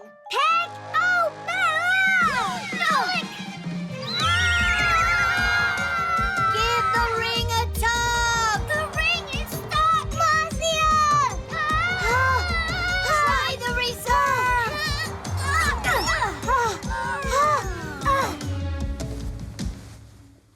That's called landing in style. Landing in style? We almost plunged to our death because of you.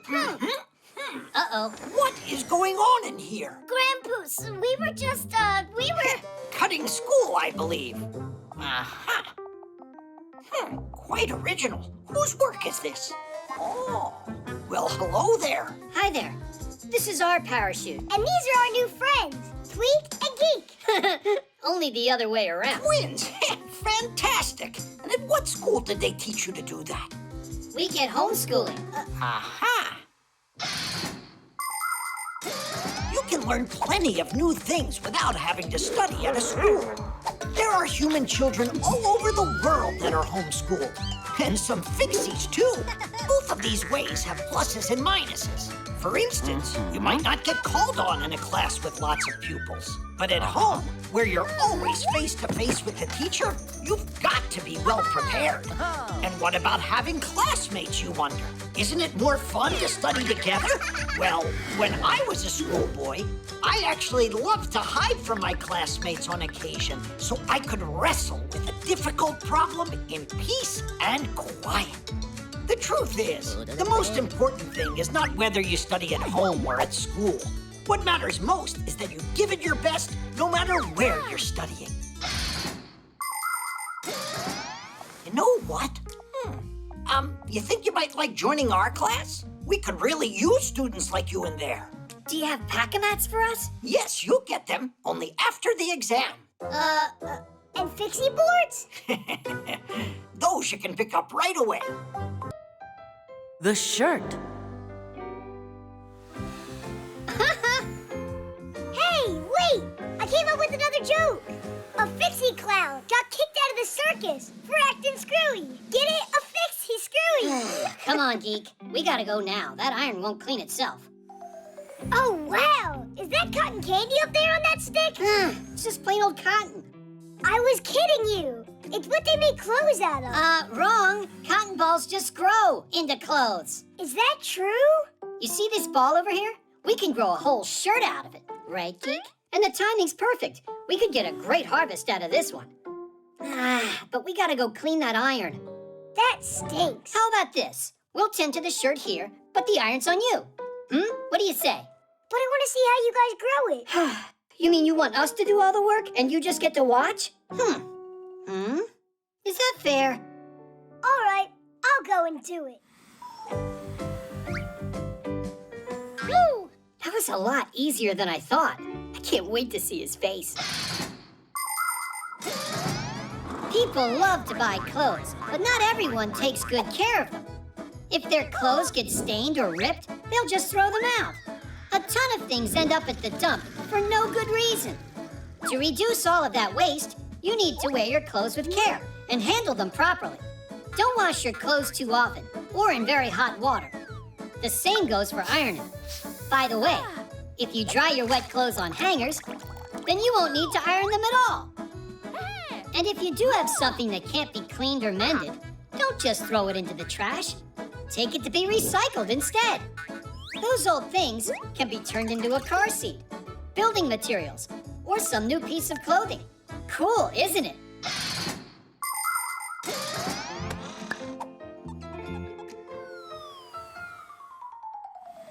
Pretty good, right?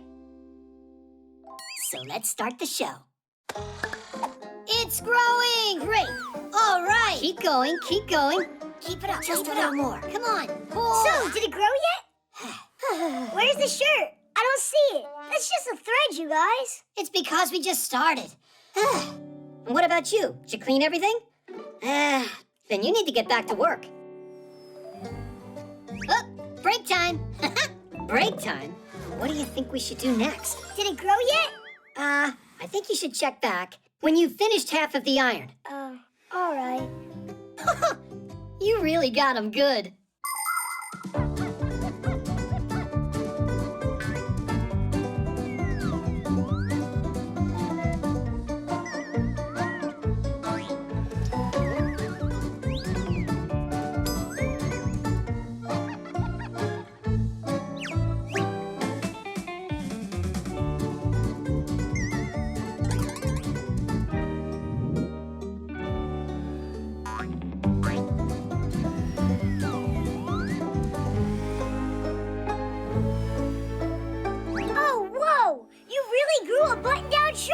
Was there ever a doubt? All right, now let's check how you did.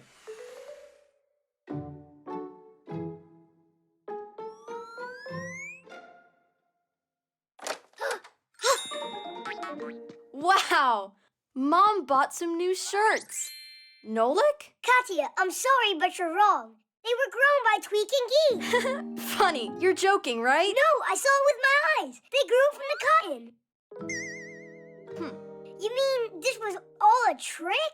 To make me clean the iron! The shirt doesn't deserve your frustration. Don't be upset. I got a good plan, Nolik. I still don't get how this works. Where do all these clothes come from, then?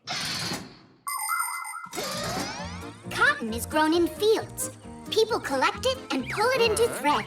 At factories, the thread is made into fabric, and the fabric into clothes that get shipped to stores all over the world. To make sure this process doesn't harm our planet, everything needs to be done with care. That means saving water and electricity and not using harmful fertilizers. So the next time you need to buy a new pair of jeans or a shirt, choose one that is made with concern for nature.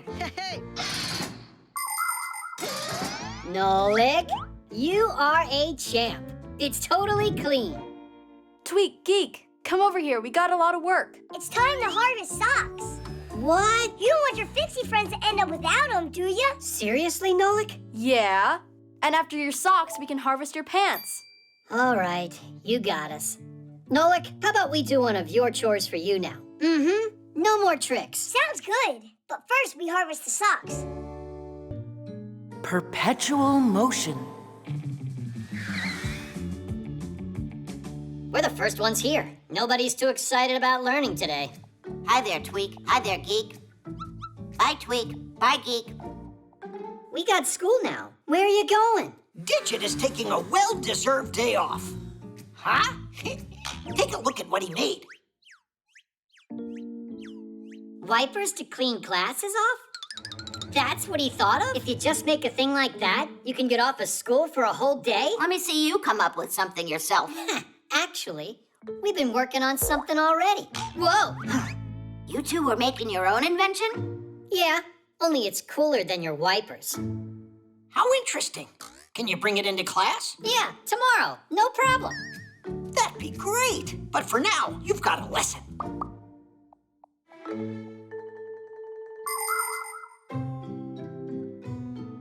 It is quite original. But yesterday, I gave you the day off class so you could get some rest, not keep working. By the way, I thought the twins were bringing in their new invention with them. Here I am. Where's Geek? Geek will be here soon. But we don't have to wait. And here's our perpetual motion machine that I'll be showing you today. Perpetual mobily? What? Sounds very intriguing. I can't wait to see it. Are you ready? Ta-da! Now we can go home, right? No one ever invented a machine with perpetual motion. Just imagine how great it would be if we could have perpetual motion machines. You start the machine up once, and then it would continuously move heavy loads, push water through pipes, or create heat and light, all without ever stopping, charging, or refueling. Scientists have been trying to create this kind of machine for ages, but so far, they have never been successful. Because the very idea of perpetual motion goes against the laws of physics. Stop trying to be so smart. Look, it's working, isn't it? I gotta figure out how. What's there to figure out? All that matters is that we promised, and we did it. Examine it if you want. And Tweak, you're free to go. But he'll break it if I go home now. Well, then stay if you'd like.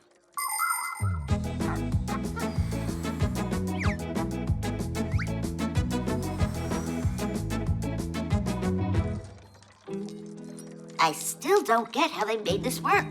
Aren't you tired? You've been doing that for more than an hour. You plugged it into an outlet. That's how you did it. Where's the wire? It's your idea. You find it. Uh-huh. It's probably got an air supply in it somewhere on this thing. Or... It turns on its own, Digit. How can you not understand that? On its own. You're wasting our time. Just stop already. The wheel's starting to slow down. You're seeing things. Are you done? Is the examination over? It's hard to believe, but it looks like you really invented a perpetual motion machine. It finally sunk in. Why don't you go tell the professor? And I am going home. What took so long? I really thought I would die. Next time you pedal. Relax, brother. We got out of class. Geek, you kept going for a while in there. In Inventors through the ages have aspired to create something brilliant that would bring them eternal fame, but it rarely happens. Since long ago, there's been the dream of inventing the Philosopher's Stone, a substance that could turn any metal into gold. Alchemists used to mix all sorts of things together in their attempts to create it. In ancient China, emperors desired an elixir of immortality that would let anyone who took a drink of it live forever. There were a lot of pretenders who would come to the emperor saying, "I have found the recipe for eternal life." But you and I know that this was just a lie, because that potion can't possibly exist in our world. A true scientist doesn't betray science just to become famous. So that's how you got it working. Good hoax. And for your effort, you two can still take the day off. Right now, a couple of sick days is what I need. Oh. And for your next project, how about making that potion for eternal life? Give us 2 free days, and you can consider it done. Huh? The trampoline.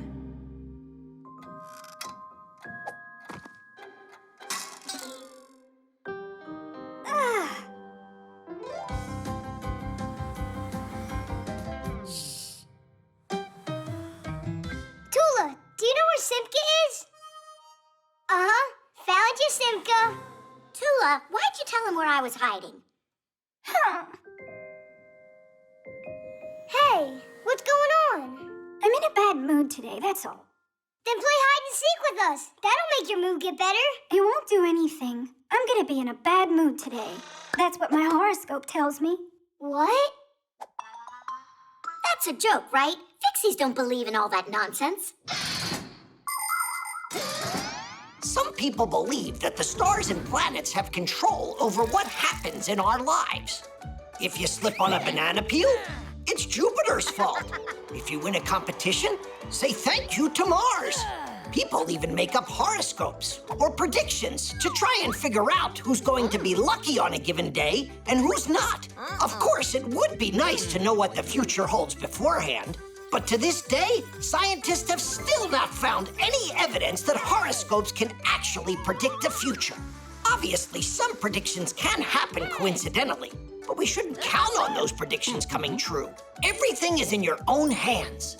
It feels much better to know that your success comes as the result of your hard work, and not because of the turn of some planet. But I really am having a terrible day today. That means the horoscopes aren't nonsense. I say we check and find out. 5, 4, 3, 2, 1. Music's great for lifting your spirits. Now without this little part, everything just falls apart. If you think a screw is knocking, take it out, but just beware. Everything will break without a... Nolik, do you have that huge brush? For what? So we can tickle Tula. Hey, what's that for? Tula. Hey, where are you going? Wait, I'm gonna cheer you up.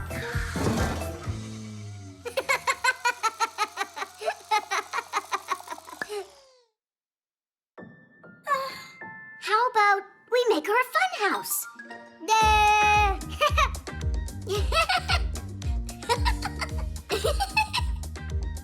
Whoa. Oh, this really isn't funny at all. Oh, here's something we gotta try with Tula. Research by scientists has proven that your mood can improve by jumping on a trampoline. It's not too hard to build a trampoline. Springs are attached to a metal frame on one side and a durable fabric on the other. Some trampolines are like big balloons that are inflated with an air pump, and they can look like a ship or a castle or even a mountain. It's fun to jump high on a trampoline, but safety rules always come first. Otherwise, you can easily fall or strain a muscle. It's better just to jump for fun and let the acrobats perform their complicated trampoline feats. We don't have a trampoline, do we? Wait, I got an idea. Stay here. I'll be right Hang back. on, I want to go with you.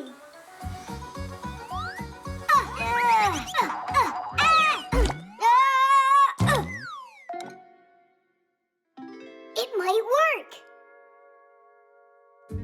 It looks like a gelatin mold. No, it's not. I've tested it. Come on, jump with me. And Simka? We'll start without her. That way you'll be happy when she gets here. Let's jump? I'm sure it won't work. Just give it a try.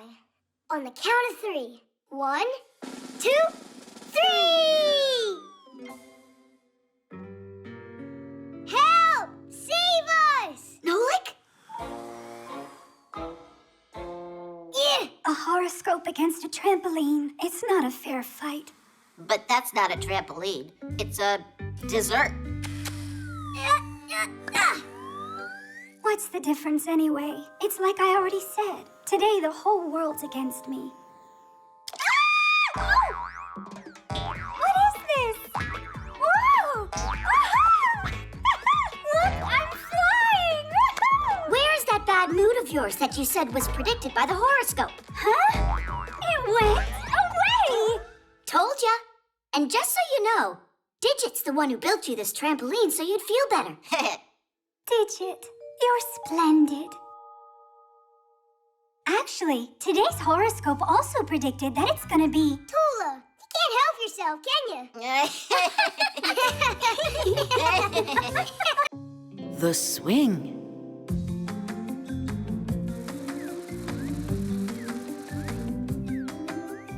Marcia, check out what I can do. Sit down right now. You're going to fall. I'm not gonna fall. Did you hear what I said, Nolik?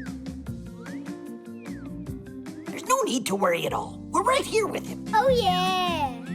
Hold on tight. Do you hear? I'm good. Great. We're almost done here. Papoose, look at you. Nolik, are you okay? It looks like his head's still on his shoulders. I'm sure next time he'll be more careful. There won't be a next time, you guys. That's all. We are done with swings here. And that's that. No, Marcia! Don't you have something to say? Yeah. We are done with swings here. Go inside the television and think about your behavior. You are grounded. You're being too hard on him. Have you forgotten how much you loved to swing when you were kids? I? Never ever. I love to swing. What? Who came up with the swing? It may have been the monkeys. They would swing on vines to jump as far as possible. And just for fun. Prehistoric man saw that and decided to give it a try. He even added a board. Then people thought of putting one log on top of another, and the seesaw was invented.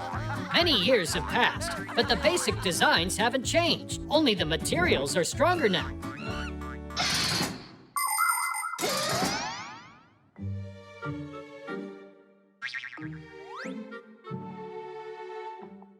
Nolik, how are you? Did you hurt yourself?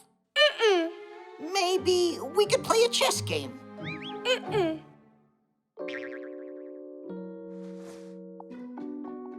You're upset, huh? You see, your parents, they worry about you a lot. You could have hurt yourself there. But nothing bad happened. Marcia and Papoose act like they were never kids before. Like they never played on a swing. It's just that everyone grows up and forgets what it was like. It's more like you grown-ups are boring.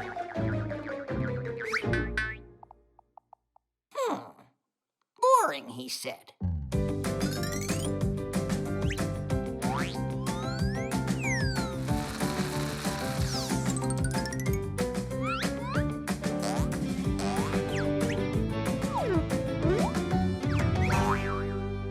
Nolik, did you think about what you did wrong? What in the world is going on? Where? Ah, you mean these swings? They turned out nice, right? Yeah, well made. Move over. No! What are you doing, honey? Woohoo! This is great. I haven't flown like this in a long time. Take apart that thing this instant before someone gets hurt. Head.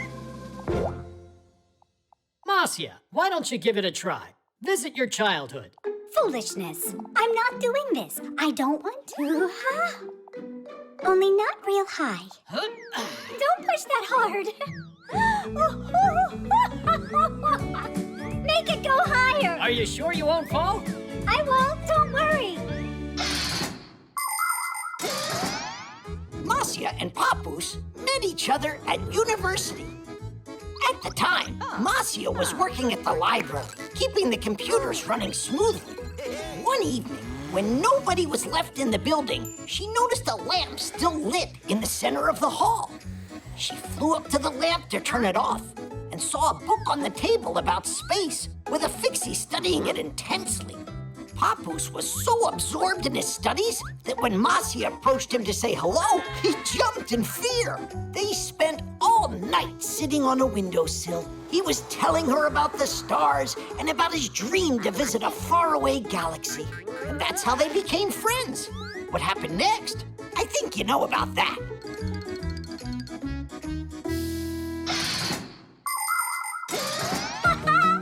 It's so fun!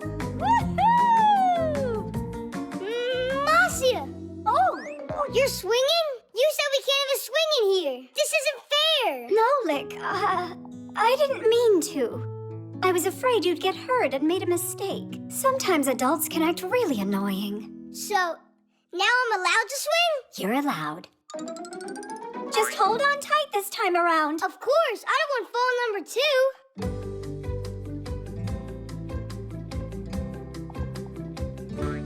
Are you ready to fly into space? Yeah! 1, 2, 3, go! 1, 2, Virtual reality. 4, 5. Ready or not, here we come. You find Tom Thomas, I'll find Katya. Boom! I never found anyone before that quickly. It's just because I'm bigger than you, that's all. It's not a problem for Katya. Now, where could she be? You're so small. That hiding's easier, everything's easier. Not a care in the world. You sure about that? I'd love if I could become a Fixie, but it's just not possible. It's possible. How?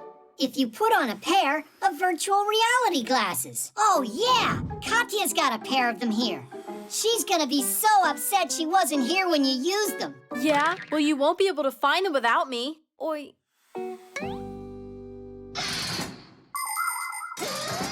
Virtual reality glasses have a pair of lenses inside of them that are each projecting a different image. The left image is very close to the one on the right, but it's shot from a slightly different angle, making the brain believe it's looking at one 3D scene. No matter how far you turn your head, the view doesn't end. By the way, special sensors can track your movements, which means you can use these glasses to play games, take rides, or even exercise.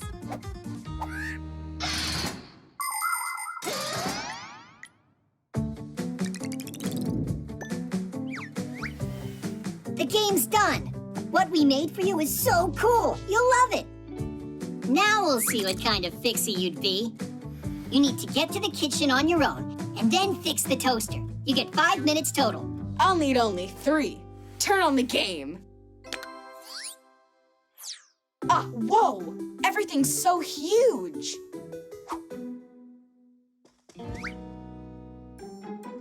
It's so high. Jump! To the floor?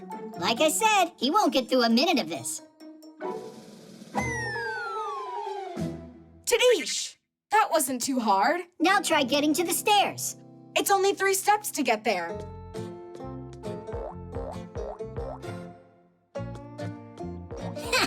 More like 133.